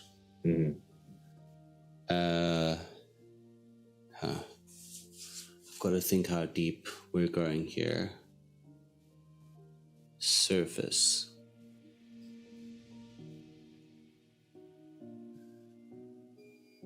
How do I tell them information without betraying my oaths to the house and to the other parties?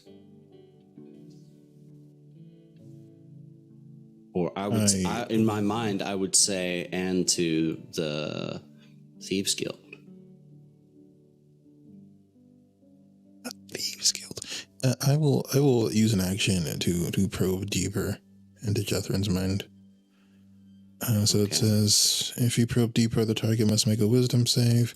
If it fails, you gain insight into its reasoning, if any, its emotional state, and something that looms large in its mind, such as something it worries over, loves, or hates. If it succeeds, the spell ends. Either way, the target knows that you are probing into its mind. Unless you shift your attention to another creature, it can use its action to make a check to end the spell. You may also choose to fail. Yes. Kashad, you asked for consent. So Jethrin I'm aware that you've cast the spell and I can feel it. So I'll allow you in. And what are the specifics that you get? You gain insight into its reasoning, its emotional state, something that looms large in its mind, such as something it worries over, loves, or hates. And that's it. My reasoning.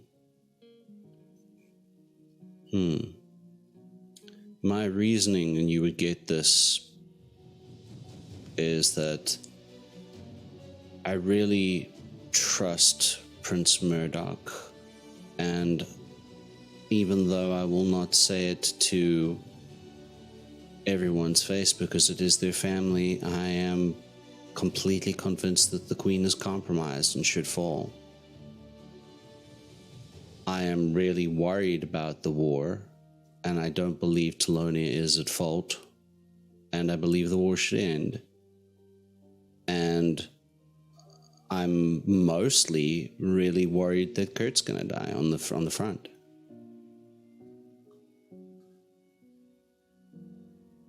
I see. And you would feel a bit of like background shame, because it's like shame that my main worry about who's going to get hurt about this is at the moment Kurt and not the family.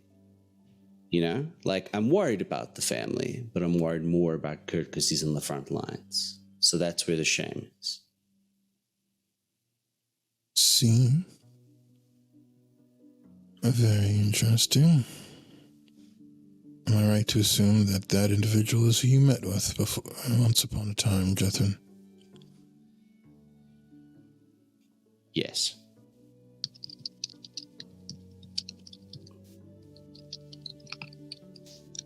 And thank you for finding a workaround for my particular oaths, by the way. That was quite clever of you. So, I do not like using my abilities on you all. It's like using a weapon and not fully understanding how it works.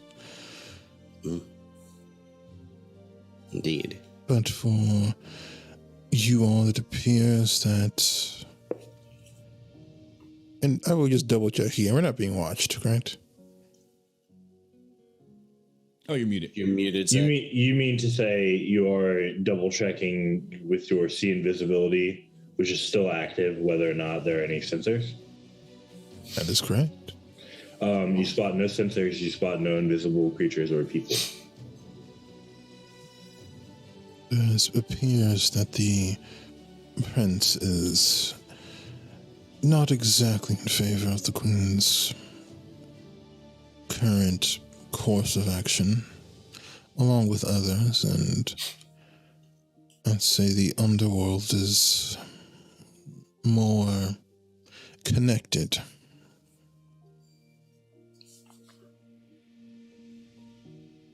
If you do not mind, I just kind of want to throw pieces of things that I am aware of on the table to try and see if any of it connects. First, we have the book that we took from Telonia, the Dark Mage Machineer's Guide to Resurrection, which I believe Ian said was from his great-grandfather's library. Aaron might have confused that one. Oh, great and merciful DM. I'm sorry. I was reading something in my notes and I zoned out. Fair enough, because that's what I've been doing this entire conversation. The book that Ian sent us to get, The Guide to Resurrection, out of Telonia, was that from the great-grandfather's library? Ian seemed you have no idea. Ian seemed to indicate that he believed it to be one of his grandfather's books, but you're just taking him at his word, which is maybe good enough for Timmons. Yeah. Ian also spoke about I don't remember if everyone knows about the secret gem mines or not. Yes. I think everyone did know about that. Yes, I believe we all know. The secret gem mines that the Gold Huts held. Prince Murdoch is not at the front where we believed he would be. There is a Rakshasa on the loose. There's a large number of the dead royal family that is in the capital city of Telonia, where we just were, which is kind of freaking me out. We must go back. No Name Yet has some sort of celestial protection. That was a gift from the queen herself. Am I missing anything large? No. Well, I don't recall if I filled you all in on the fact that I have duties as a paladin of Anasfate to attend a large gathering of both clerics and paladins of Anasfate in a few weeks. I'm not sure what that's about, but it is not a normal occurrence. You mentioned that you had spoken with the high cleric. Yes? Indeed. Did the high cleric have any guidance about the royal family or any of the celestial stuff? Oh, I had unfortunately not been able to speak with the high cleric. However, I had spoken with the one of the clerics in a higher position at the Temple of Anasfate. It was through my conversation with this cleric that I learned about the Rakshasa, and that this is a likelihood of what we are facing. DM. So I've moved some spell slots around with my font of magic, and we met earlier the dude who got stabbed in the chest by those people. Do I know enough about that person to send sending to them?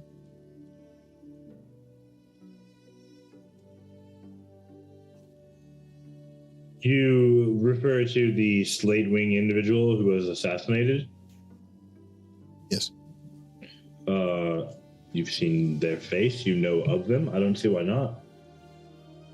I will like to cast sending to them to see if the experience is the same as when I tried it to my father. The experience does feel the same. What do you say? I'm coming for you and your family. You don't. I mean, you just say hello, I suppose. Because he keep confirming that person's dead.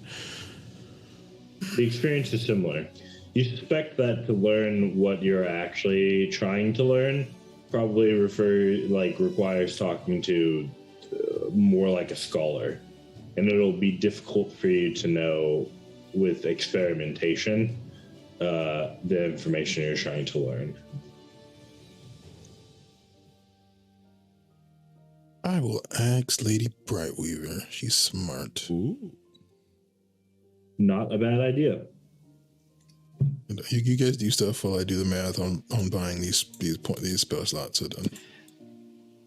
Shay, was there anything that you had to add to this growing list of things?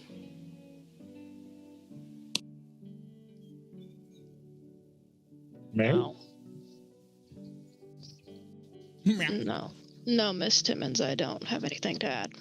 I suppose we can put the gristle and also the collecting animals for the slate wings. I I will. I forget. A I head will popped add- out with "Give me fruit eyes." I will add that, as you had all seen when we were in the carriage, I had received a missive that I had shown to Master Kashad that unfortunately burst into flames. I am not sure who sent that missive myself, but I had reached out to a few people that I feel needed to know my own suspicions about who the Rakshasa is. That specific letter said that the individual I'm concerned about is being watched by them and checked by them often. So I don't know. But it could be one of two people, and I'm not really sure who sent it. Unfortunately, I've never been a good study of handwriting analysis. So someone that you would presumably trust told you that the royal family wasn't a Rakshasa? I got a little confused there at the end. Do I have permission to speak freely? Yes.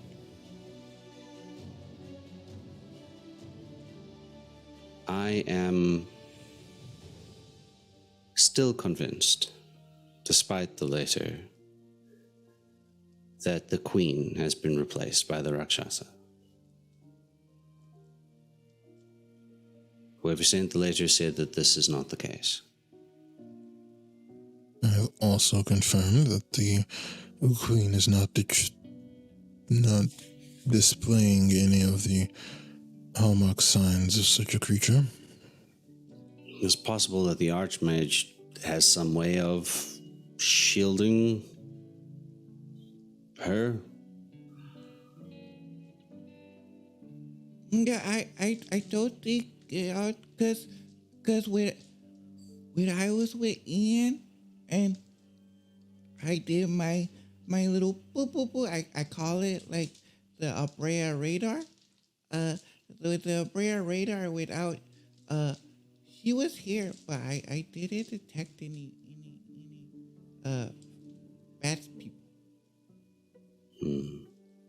So I did sit one time, but she wasn't there when I felt it. That was the first time I went there. Okay. I mean, obviously, we shouldn't rule anything out, I would say. But if it isn't the queen, then who is it?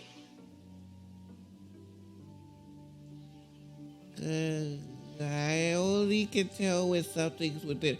Oh! Well, I only can tell when it's something's within 1 mile. I can't tell exactly where it is. Well, I've never trusted the Archmage. It would have to be someone with a relatively high level of power, but also be enough out of the spotlight to avoid suspicion. The Archmage seems as good of a place to start as any. Well, the man is essentially a war criminal. What's that? It's possible. It is possible that the queen could be being manipulated by another person. I am unable to determine that from a distance.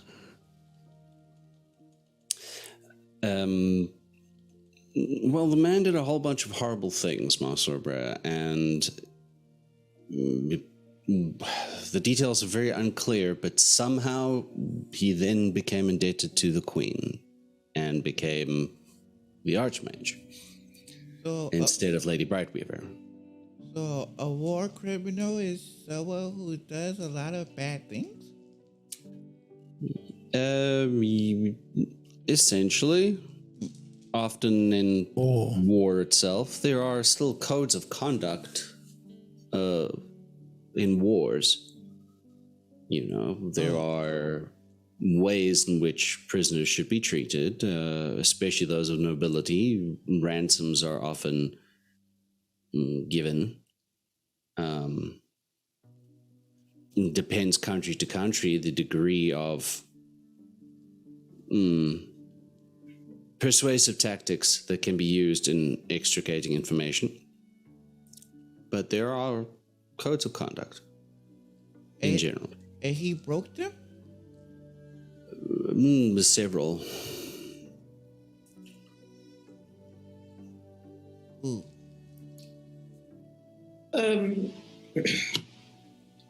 Not to advocate for devils, but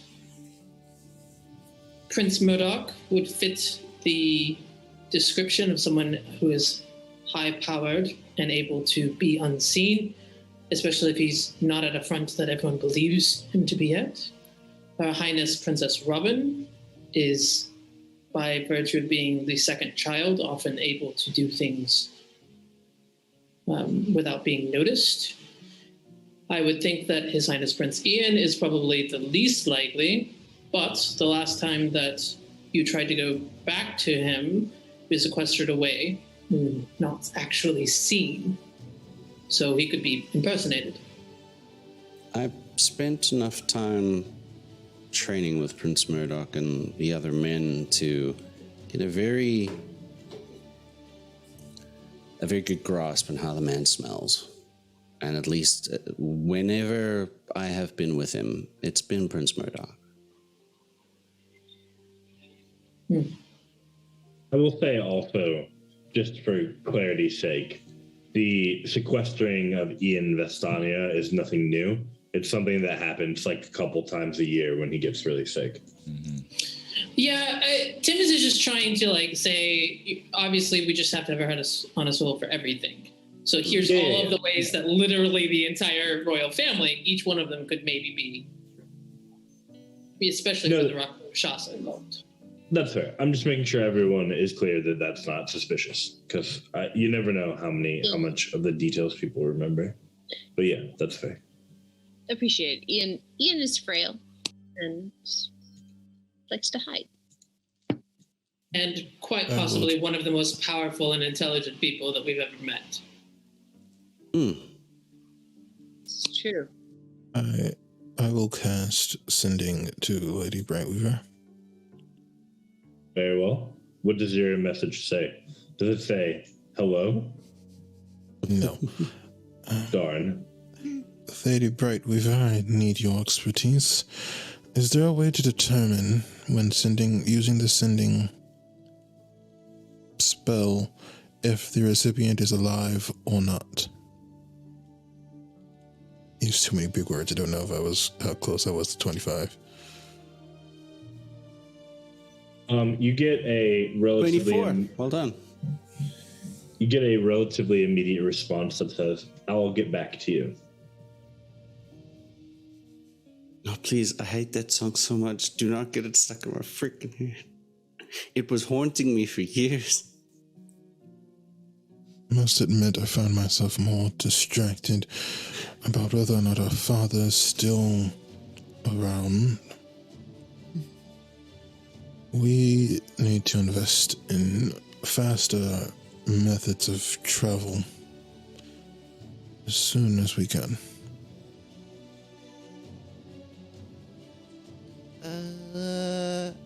How fast? I could change it to a horse. The warg's almost No. ready. I just need a breeding pair. I don't believe. Well, I suppose it'll do.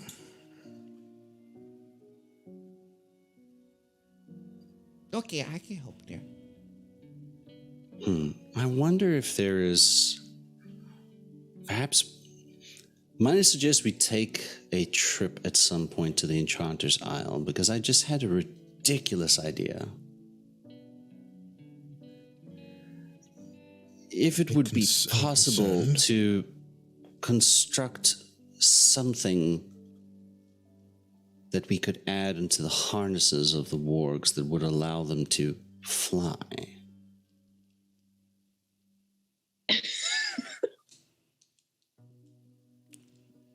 Wait, what?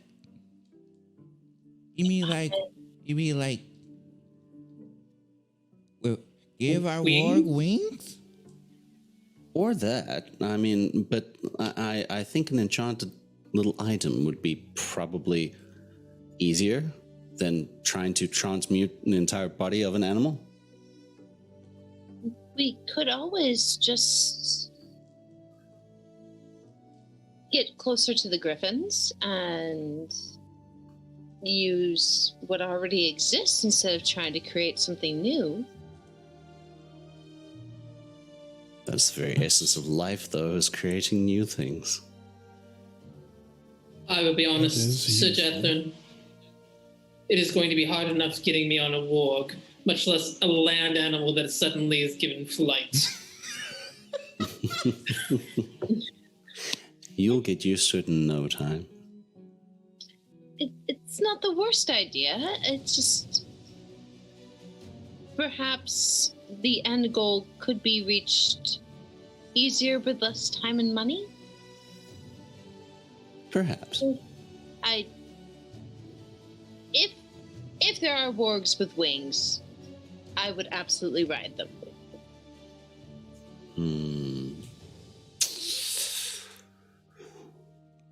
All the ideas flowing through my head at the moment. Perhaps a bit off topic, but We will enjoyable be to contemplate. doing some enchanting, right? Like, that's why we're here, to get ingredients and such. I should hope so. I would dearly Indeed. love to get my ancestral weapon enchanted. I want to make all of you more potent at what you do. I have a feeling that we will need to be at our best very soon. If you don't mind, I did have one other thing I wanted to discuss as a family. Yes? With the large number of threats that we see literally everywhere, including the giants and the trolls and celestial interference and a possible queen situation, it would behoove the heirs of the house to take their own lives a little more seriously. Do you believe we aren't? I think that anytime two of the heirs go sneaking around at night, that is a problem. We were merely scouting out the landscape to make sure it was safe and there were no opportunities for us to be ambushed or to find any sort of landmarks that would be easy for someone to approach us where we couldn't see. You are aware I can read your mind, correct? I also have a passive insight of 19.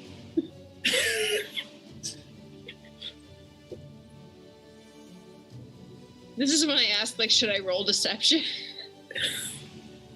I mean, Am I going to fail miserably on this check? Yes. Do I want to roll it anyway? Also, yes. if that's how you'd like to settle it, sure. Go ahead and roll. Oh, I have a +5 to deception. So that makes it an 18. I rolled a 13. Timmons' passive is 19. Yeah. So it makes it higher. Yeah. Timmons sees through me, as is good and correct. I am less concerned with your motivations and more incredibly worried about what would happen should you find danger. Especially when you don't let anyone know that you're actually leaving in advance. That is completely fair, especially in context of words we had earlier about intention and effect. And how it can be you. But I am dedicating my life, and I know Sir Jethron does as well, to making it not be your time.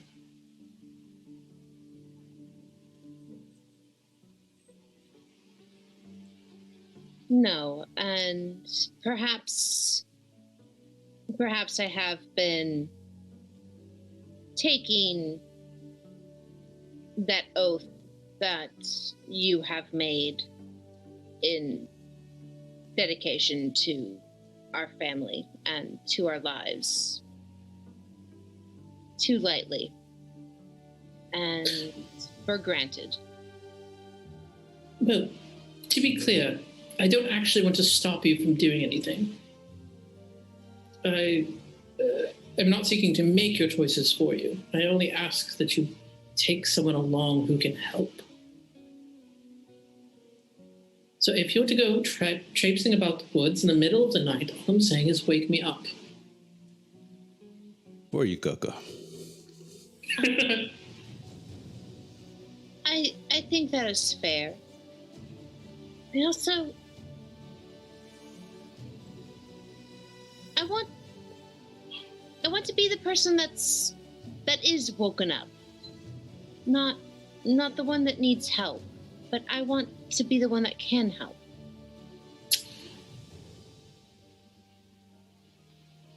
I think that that's a noble goal, but I think you have to be around for that to be a possibility.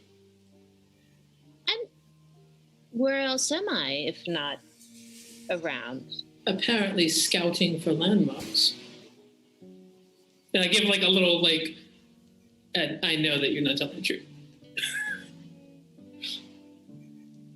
I was watching over Abrea in the best way I could.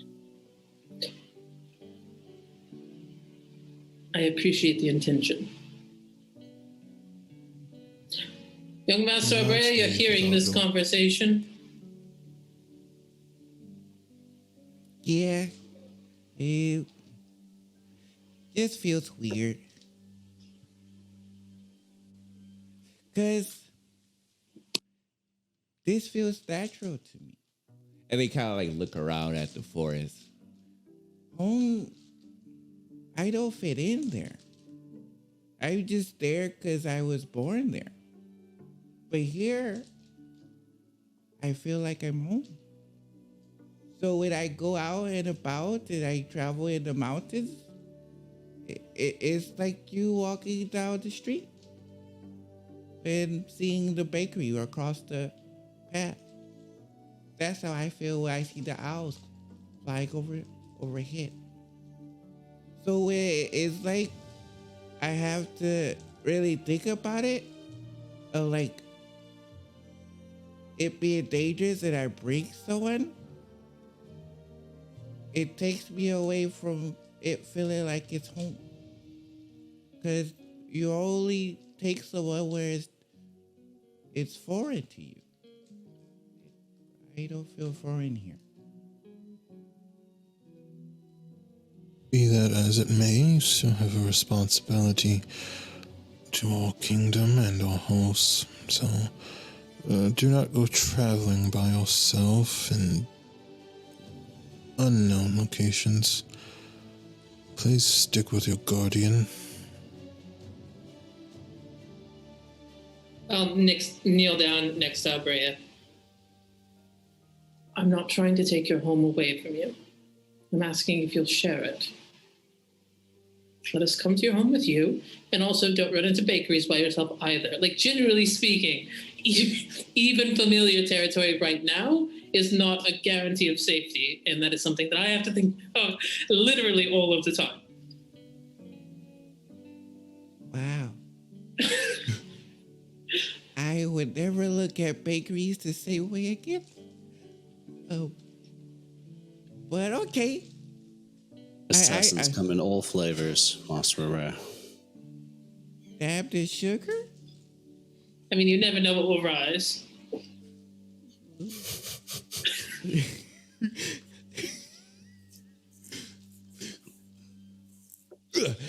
Okay.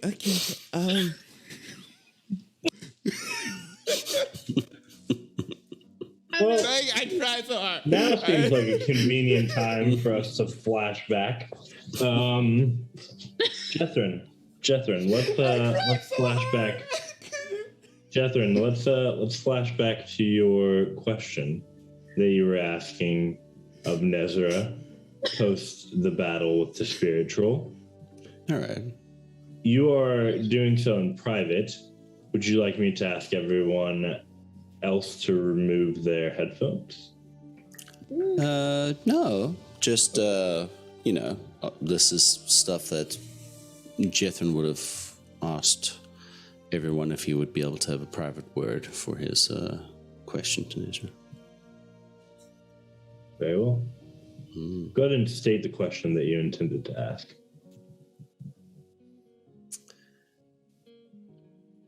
Ms. Nezra, I am not super familiar with the ability that you are using here, but I'll see how well this can translate, because this is something that is on my mind. In our home, there's a war that's been going on for generations between Daragonia and Telonia, and I'm very concerned about it. It seems that games are being played inside our kingdom, and potentially inside that kingdom as well. And they can directly get those that I care about killed. So, my question, if it can be answered, is how can I bring about a lasting, fair, and prosperous peace between Daragonia and Telonia? It is a fair question that I can answer, but I do not believe that the answer will satisfy you. Are you certain that this is what you wish to know? Very much so, yes. Two predators cannot coexist. The only way for one to survive is for one predator to kill the other. In much the same way, countries of powerful people can never really come to a place of balance where they are not at odds with each other. Should one person lay down their sword, someone else will pick it up. This is the way of things. The only way for there to be peace is for there to be war. Without war, peace does not exist. The only way for you to stop the war is to help see it through to its end. But if Telonia still exists at the end of the war, and Daragonia still exists in kind at the end of the war, it will not last.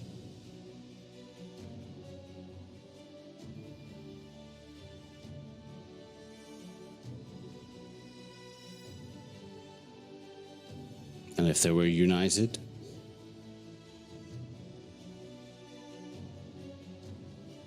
Question was asked. The question was answered.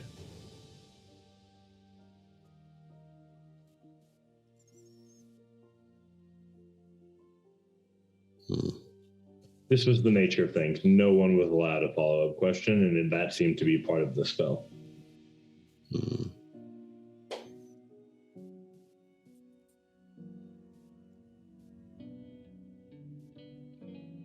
I'll think about that answer, Ms. Ezra.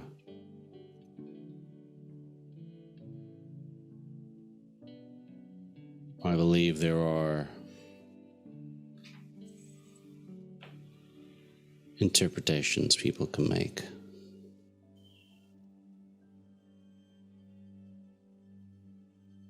You say the words and you realize they're falling on deaf ears. And Nezra goes on to wait for the next person to ask their question. It seems that in this state, Nezra is not fully present. And in kind, at the end of the spell, she informed you, as well as all of the others, that she does not even remember what you all asked and what was answered.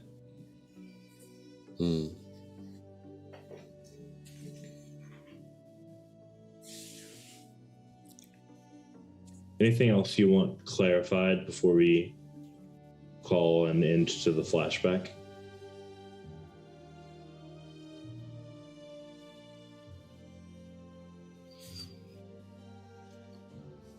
I don't know. It, like, the answer was very one-sided.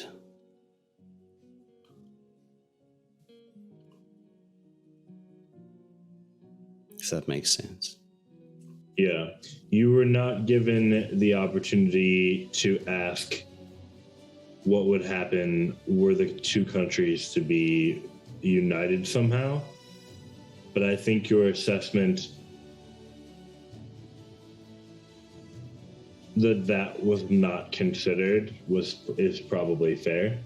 The nature of the question seemed to be, how could the two countries exist separately? So if you choose to interpret it that they do not have to, then you have options there, certainly. I would also clarify that such prophecies, when they're asked, always exist in a moment in time. So while that might be the state of things now, that doesn't mean that that's the way that things always will be. Does that make sense? Mm-hmm. Like when something changes, right? Hmm.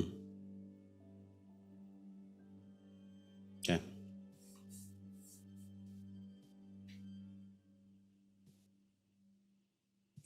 Excellent. Aubrey, have you recollected yourself? Oh yeah. So I'm trying to remember what the last thing. Oh, about the bakery portion.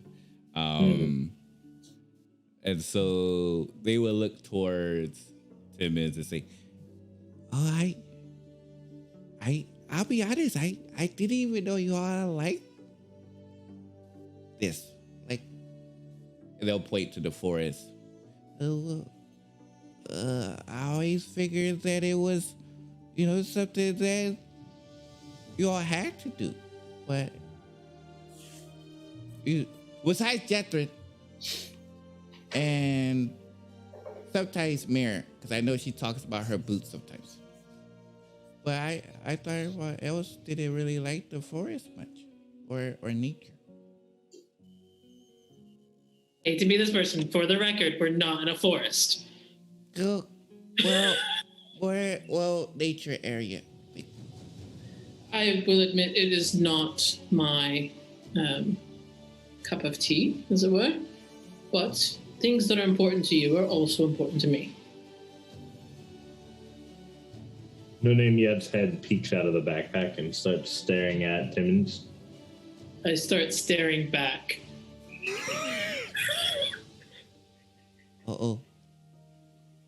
This is going to be a duel for the ages. Young Master Red, did you feed No Name Yet? We get they're probably hungry again, so I'll probably get them some more food because they like a lot of meat. But I'm very happy that you would like to see more of my world. But thank you. Still just staring. I'm still talking to Aubrey, but I'm looking at No Name Yet. It just goes. Again? Does my insight tell me anything about what that means? Good question. Yeah, it's not like an aggressive action or like doesn't appear to be any sort of like a specific challenge. It's just imagine it like if a baby were trying to speak to you, but obviously does not really speak your language anymore, or it does not speak your language yet. Yeah. I apologize, No Name Yet. I don't understand your words. I have a question, as we have a few of us here that are capable of different forms of spellcasting. Are any of you aware of an ability that could, or a spell that could find a person.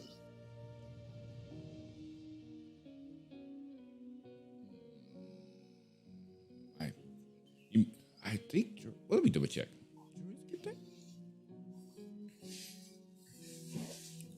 Does Deskashar know of this such magic? But yeah. I'm trying to do an in-character thing.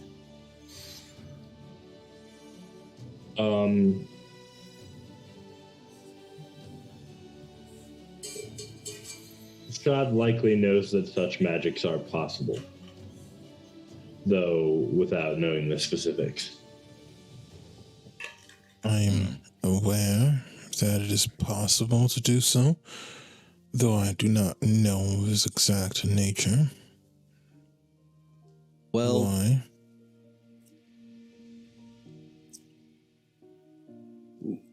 When we all had our opportunities to ask Miss Nezra some questions, I won't go into the specifics of everything that I asked. It was quite important to me, but I had a thought with what Miss Timmons had asked, that if there are members of the royal family within Telonia, and we were able to get there and use the spell with the intent of finding one of them, perhaps we could work on a way to end this war. It seems clear that as long as there is an animosity between the nations, any war or fighting or victory will be temporary and spark further animosity down the line. But if the royal families are connected, maybe the only way to bring about peace is for there to no longer be a Telonia or a Terragonia. For there to be one kingdom, united.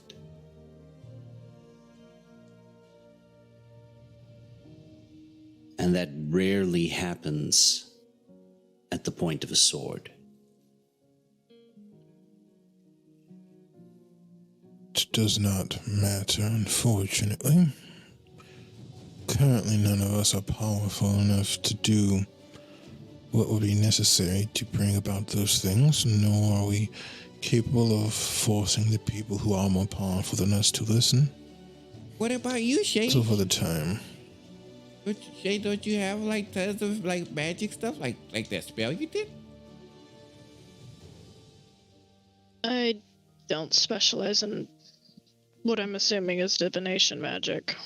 Oh, okay.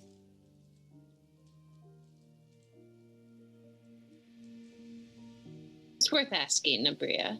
Good question. Our current goal does not change. We need to continue our training to become more powerful. And perhaps at some point we will gain the strength to bring about peace. Besides, peace for a generation or two is nothing to be upset with. Nothing lasts forever. Indeed.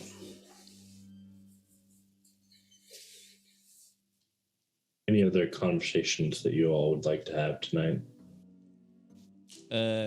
Just one more, but it was going to be with Shay.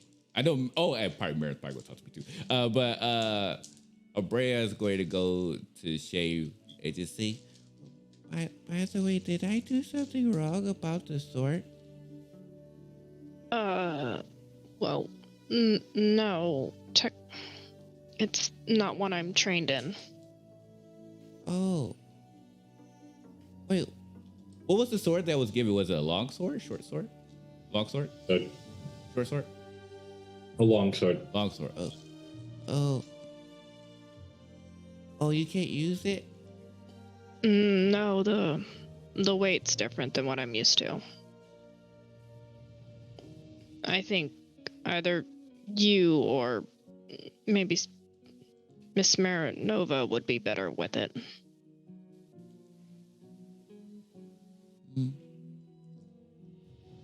Okay, well, I kind of stay in the back, so I just remember you using a sword, so I was going to give it to you, so when we had to fight like a spirit troll again, you can have something that cuts it. The thought is appreciated. It's just maybe I'll get my sword to be able to do that one day. Okay. So you don't want it? No, it'd be absolutely useless for me to have it. I will hand it back over. Abrea would take it and nod, knowing if that they actually can't use it, they'll just look at it and say, okay, maybe I'll ask him. Are you doing okay? Yeah, just ready to go back home. I was surprised because you was possessed, and I wouldn't know.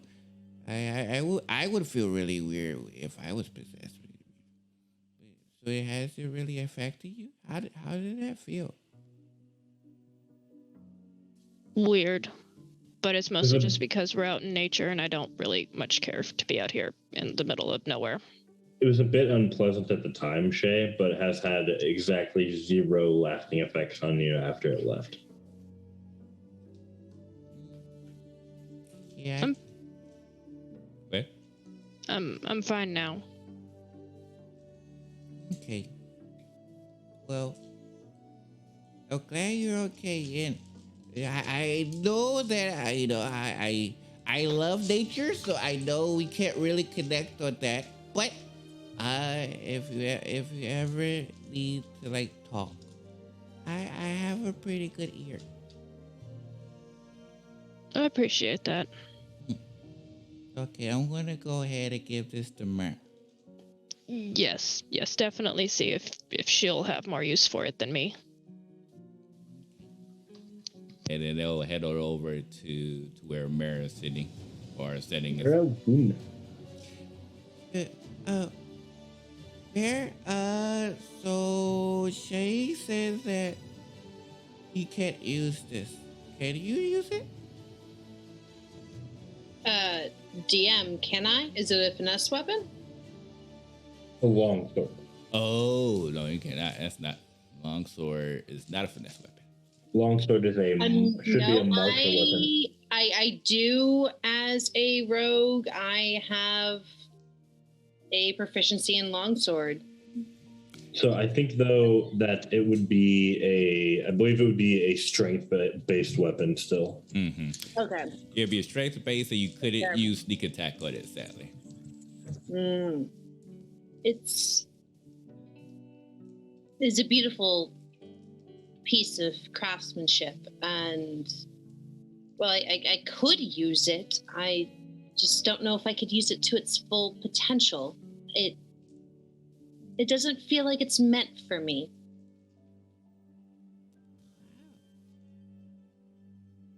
Okay. But thank you. The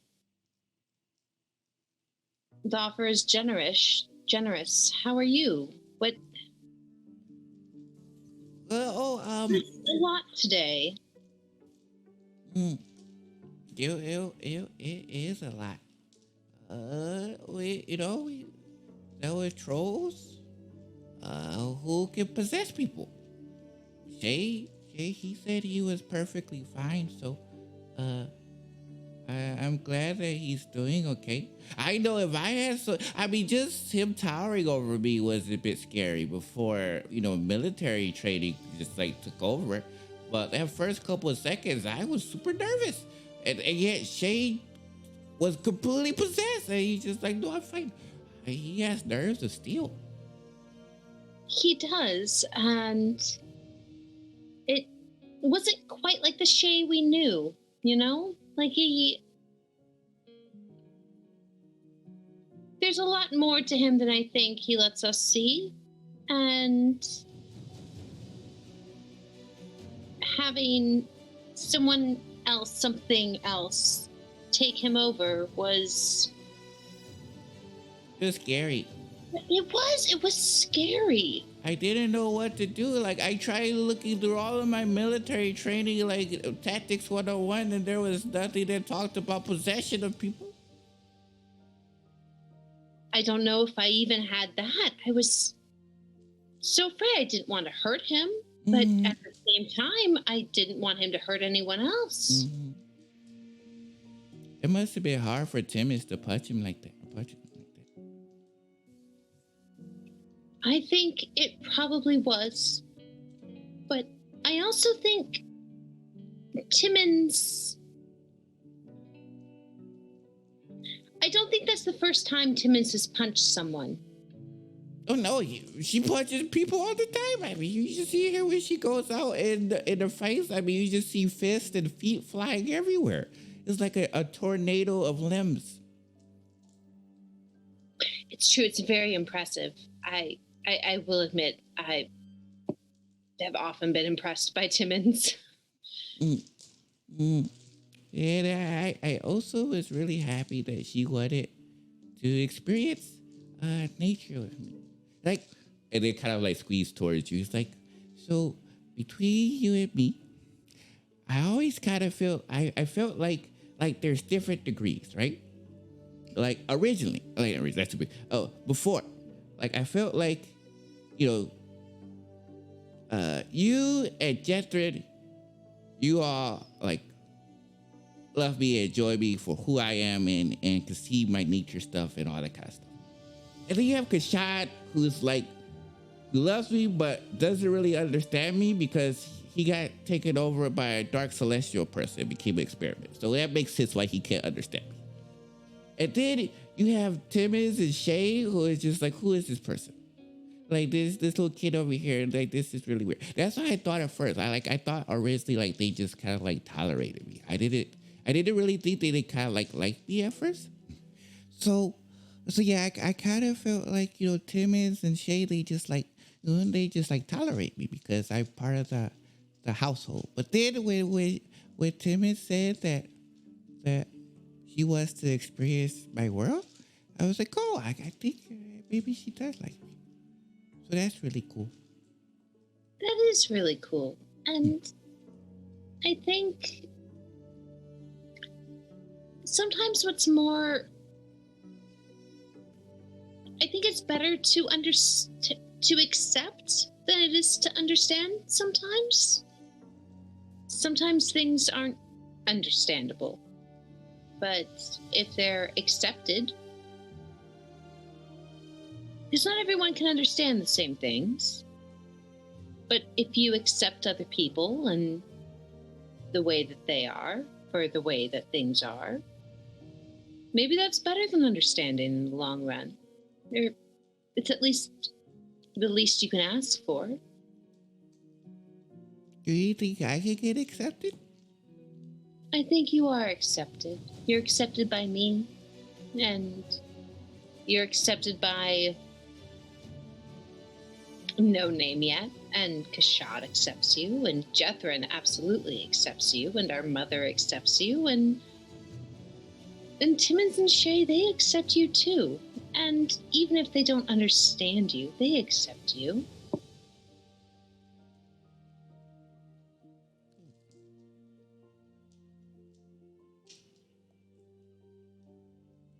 Thank you.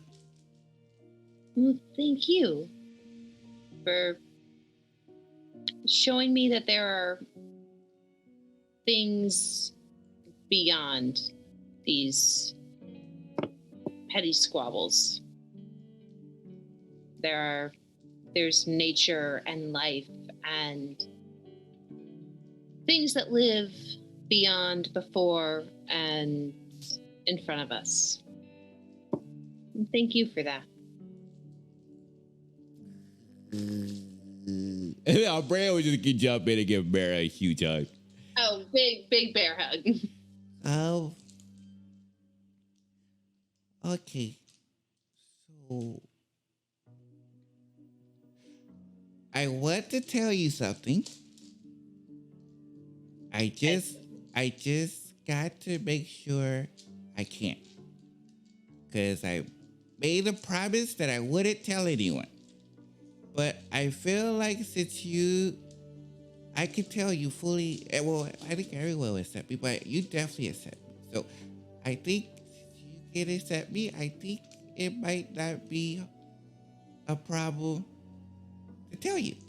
But I made a promise, and as you know, pinky promise, well, I didn't pinky promise because they're not here, but a promise is the most important thing you can do. Like, you know how Jethro talks about his tenets, his code, and his morals. Like, he can't betray those. Like, for me, that's like a promise. The minute you make a promise, you're doing it for life until the promise is told otherwise. You don't need to go. So I just have to ask if I can talk about it.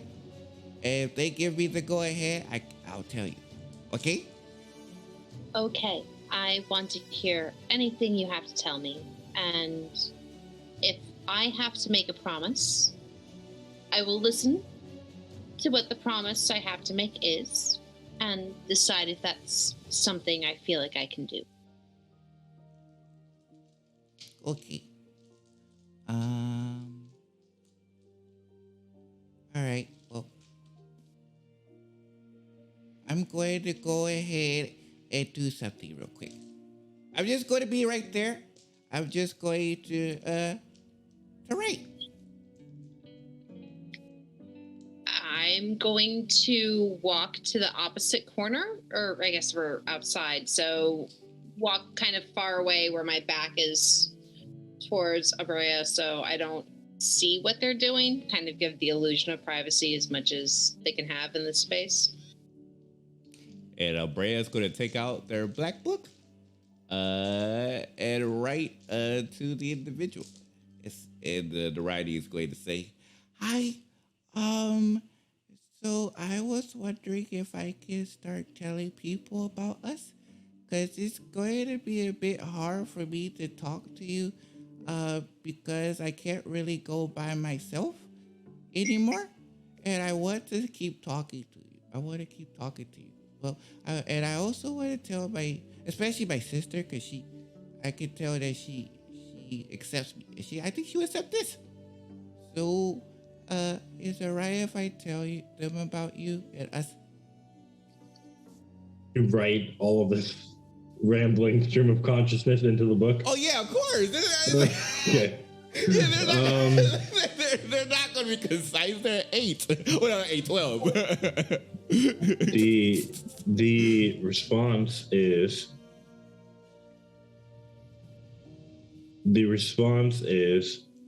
a promise is an important thing. How would you make it up to me? That's true. How would you like me to make it up? I don't want to feel like I betrayed our promise. I just know it's going to be hard for me to talk to you with going forward because people will be watching me all the time. And I want to talk to you. The response is, well, see if you can have this person assist you with building the anchor.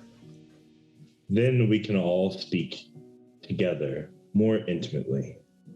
Oh. Okay, yeah, I can ask Mary that.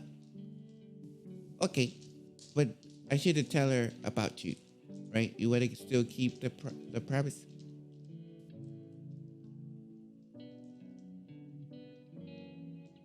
Until we build the anchor?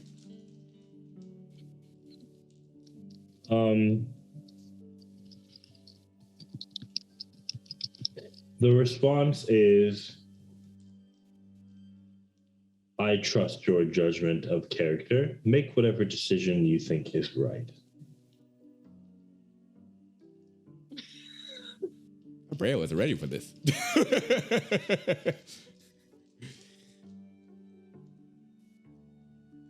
Okay.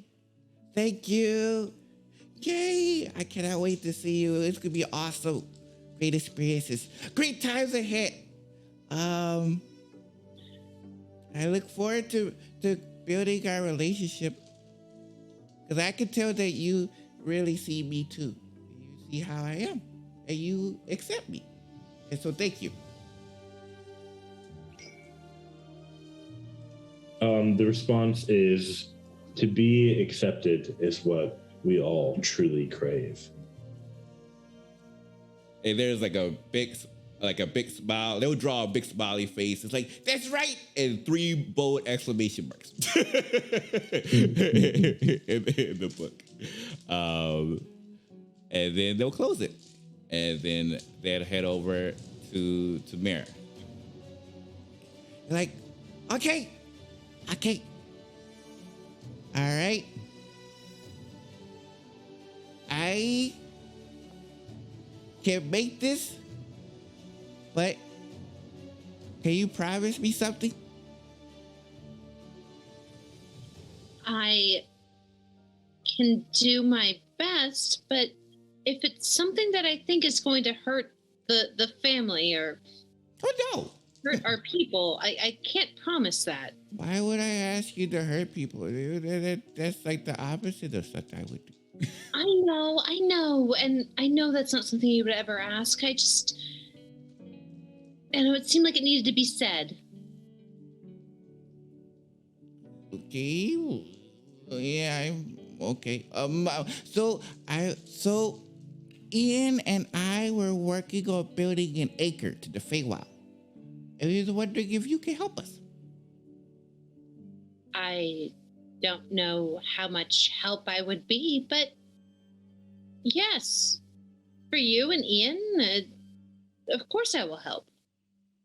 Yay! See, that's it. That's all I was asking.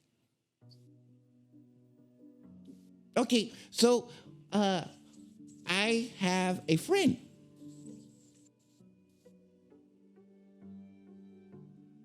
Yes, you have a fair amount of friends, and not really. Actually, we have family. We don't have friends. He's one of my first friends. That's a bigger question and a larger problem for a later time. But yes, you have a friend. How do you know this friend? Oh, so his friend, he is part of the Feywild. And he was checking up on me when he felt that I lost my magic. He's a really cool guy. And so I was trying to, I wonder if he knows where Dad is.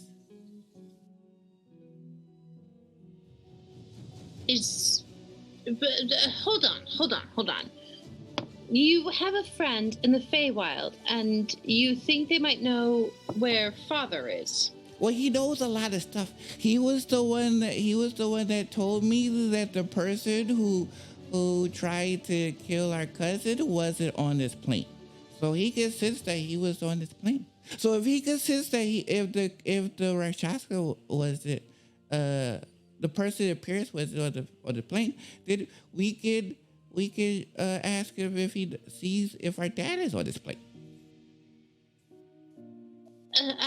That's Abrea, that's a lot to process. But how long have you had this friend? How long have you kept this friend from me? And I kind of like gently snap. Who are you keeping from me, younger brother? Oh, I mean, he told me to keep it a secret, so I kept it a secret. I didn't want to, and that was the promise. Remember, I was telling you I had to make a promise, and so I had to ask him if it was okay to tell the promise. And he said I have to be a judge a person's character. And I was like, okay, well, Mary is I know sees me fully, so he's a great judge of character, I think. So I was like, okay, I would tell you. But yeah, this is my friend. I'm honored that you hold me in such high regard, but at the same time, I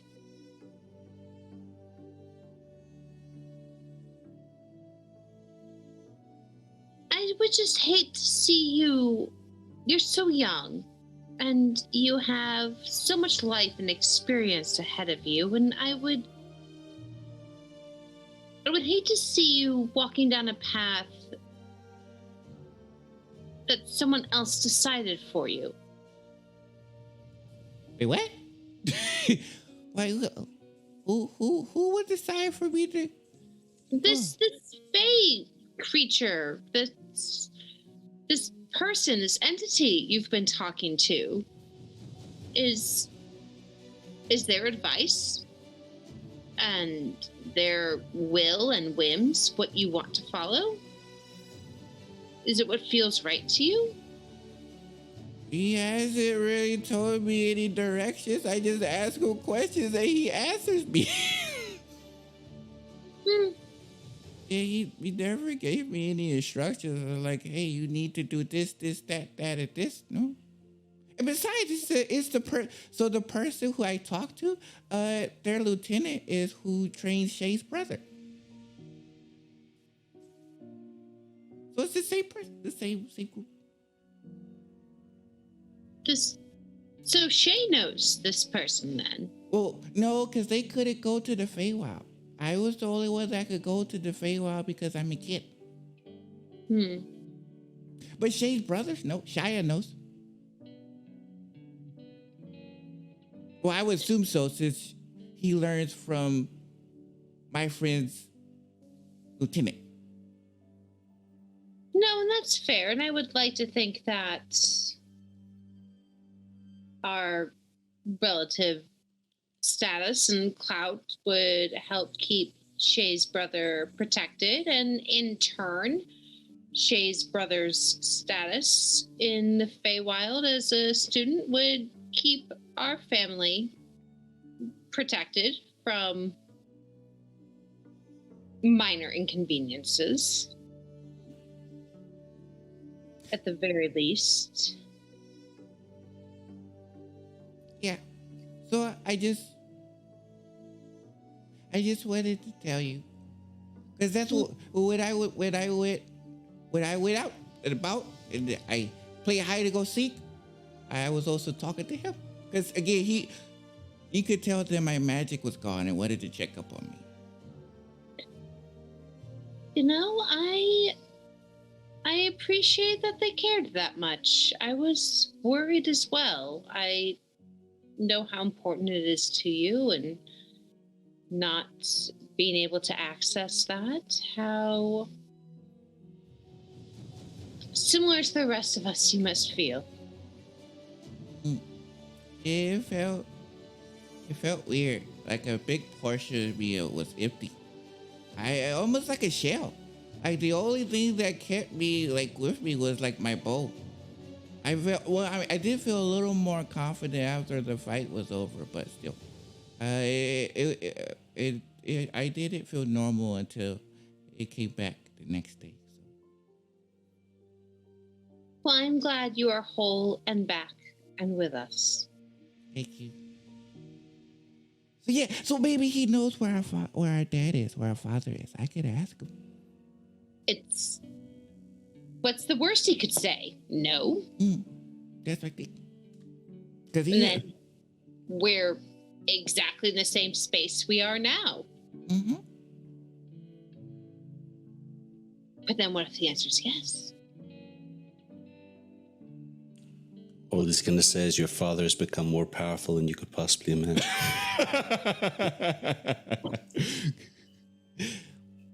Well, then we know.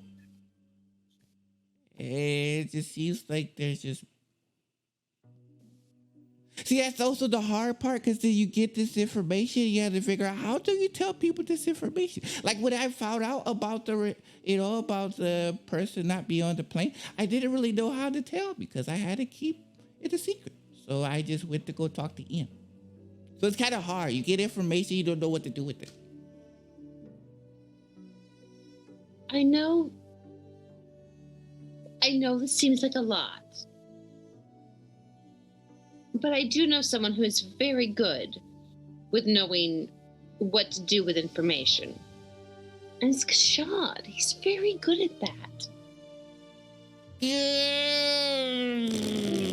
can tell him if you're more comfortable with that, but he's kind of been erased for that. Taking the information in and formulating a plan and going with it. And yes, I know things have been different lately with him, and that's absolutely a conversation I mean to have. But at the same time, Remember the conversations with the Fae people?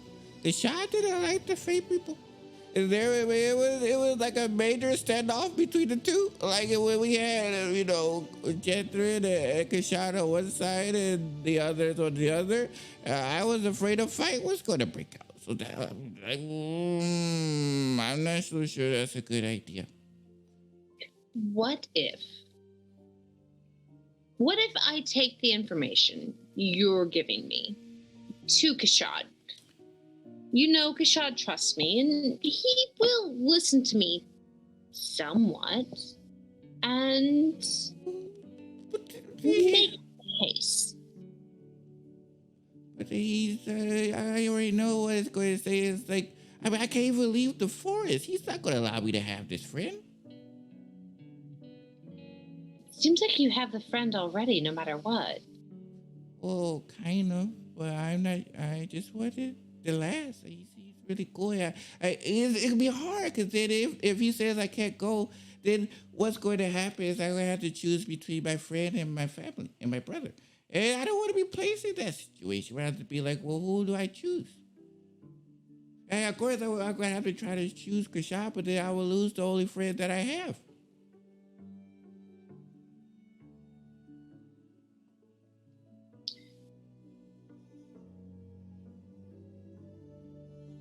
I think there are two kinds of family. The kind that you're born with and the kind that you choose. And if the kind that you choose don't mesh with the kind that you're born with, you have to make that decision to be with the people who acknowledge and appreciate and accept you for who you are.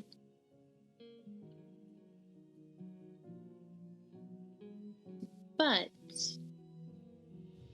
I do think that us here, your family here, we accept you. And even if Kashad doesn't understand, and maybe he does, I'm not saying he doesn't,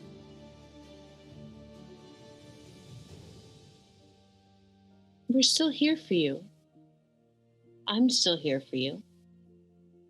No matter what.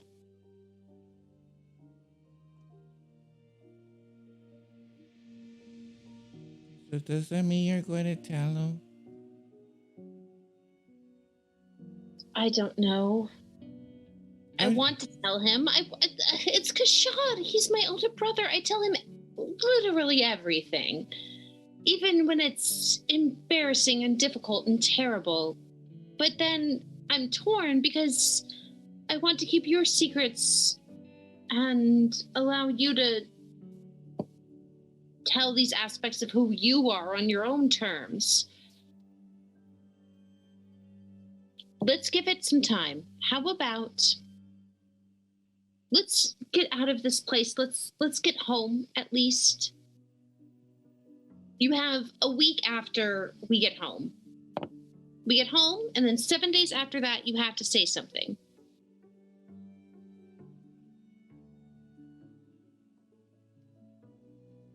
Okay. Okay.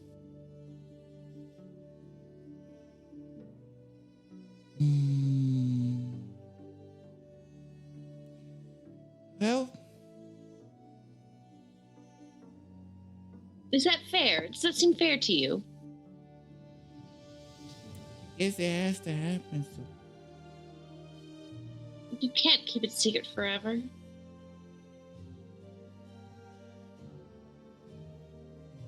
Okay. Okay. Is that essentially the end of that conversation? Okay. You all lay down to go to sleep? We've got watches Oh, going. yeah. So Jethrin's taking the middle. Who's taking the other two? I'll do the first one. I'll take last. And then, oh, never mind. Let Simmons do it. Okay. Your watches pass uneventfully. No trouble befalls you except while you're sleeping. Shay, Yes. you're in your dream. Mm-hmm. You know you're dreaming. You're lucid. You're in the middle of a forest you don't recognize. What do? Starts trying to find the way away from the forest. A tree in front of you spontaneously combusts, lighting with fire. Backing up from the tree that's on fire. The one you're backing up towards also lights on fire. As you pause a moment, you can see in this dream all of the other trees begin to light on fire until it starts to surround you.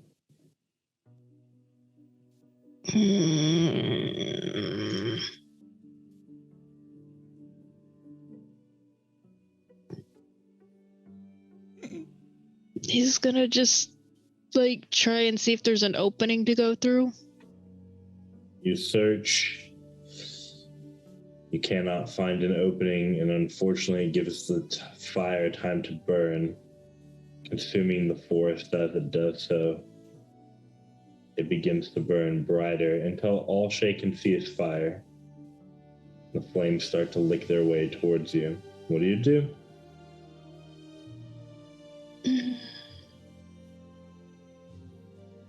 He's gonna try and get away as he can. How do you do so?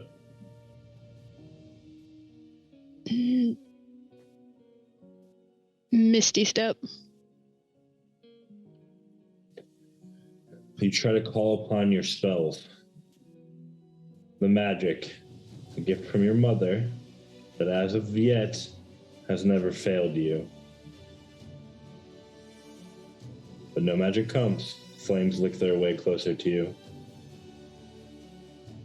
Until all you can do is wait. And pray that you wake up before the fire consumes you. Except when the fire reaches you, it doesn't start to burn. It greets you like an old friend. It licks its way up your skin to your eyes until the fire disappears and all there is the two glowing flames in your eye socket. Same as when you cast the spell. And then you all wake up, and that's where we're going to end this episode. Wow. Well, I hope you enjoyed this episode. The RP here, the story, the Lord of Drama, just mwah, chef's kiss. Again, I hope you enjoyed this episode. Again, if you like what you see here, make sure to join our Discord, which you should see in the description section below. And of course, we'll be back next week for our next episode of Reclamation. But until then, farewell for now.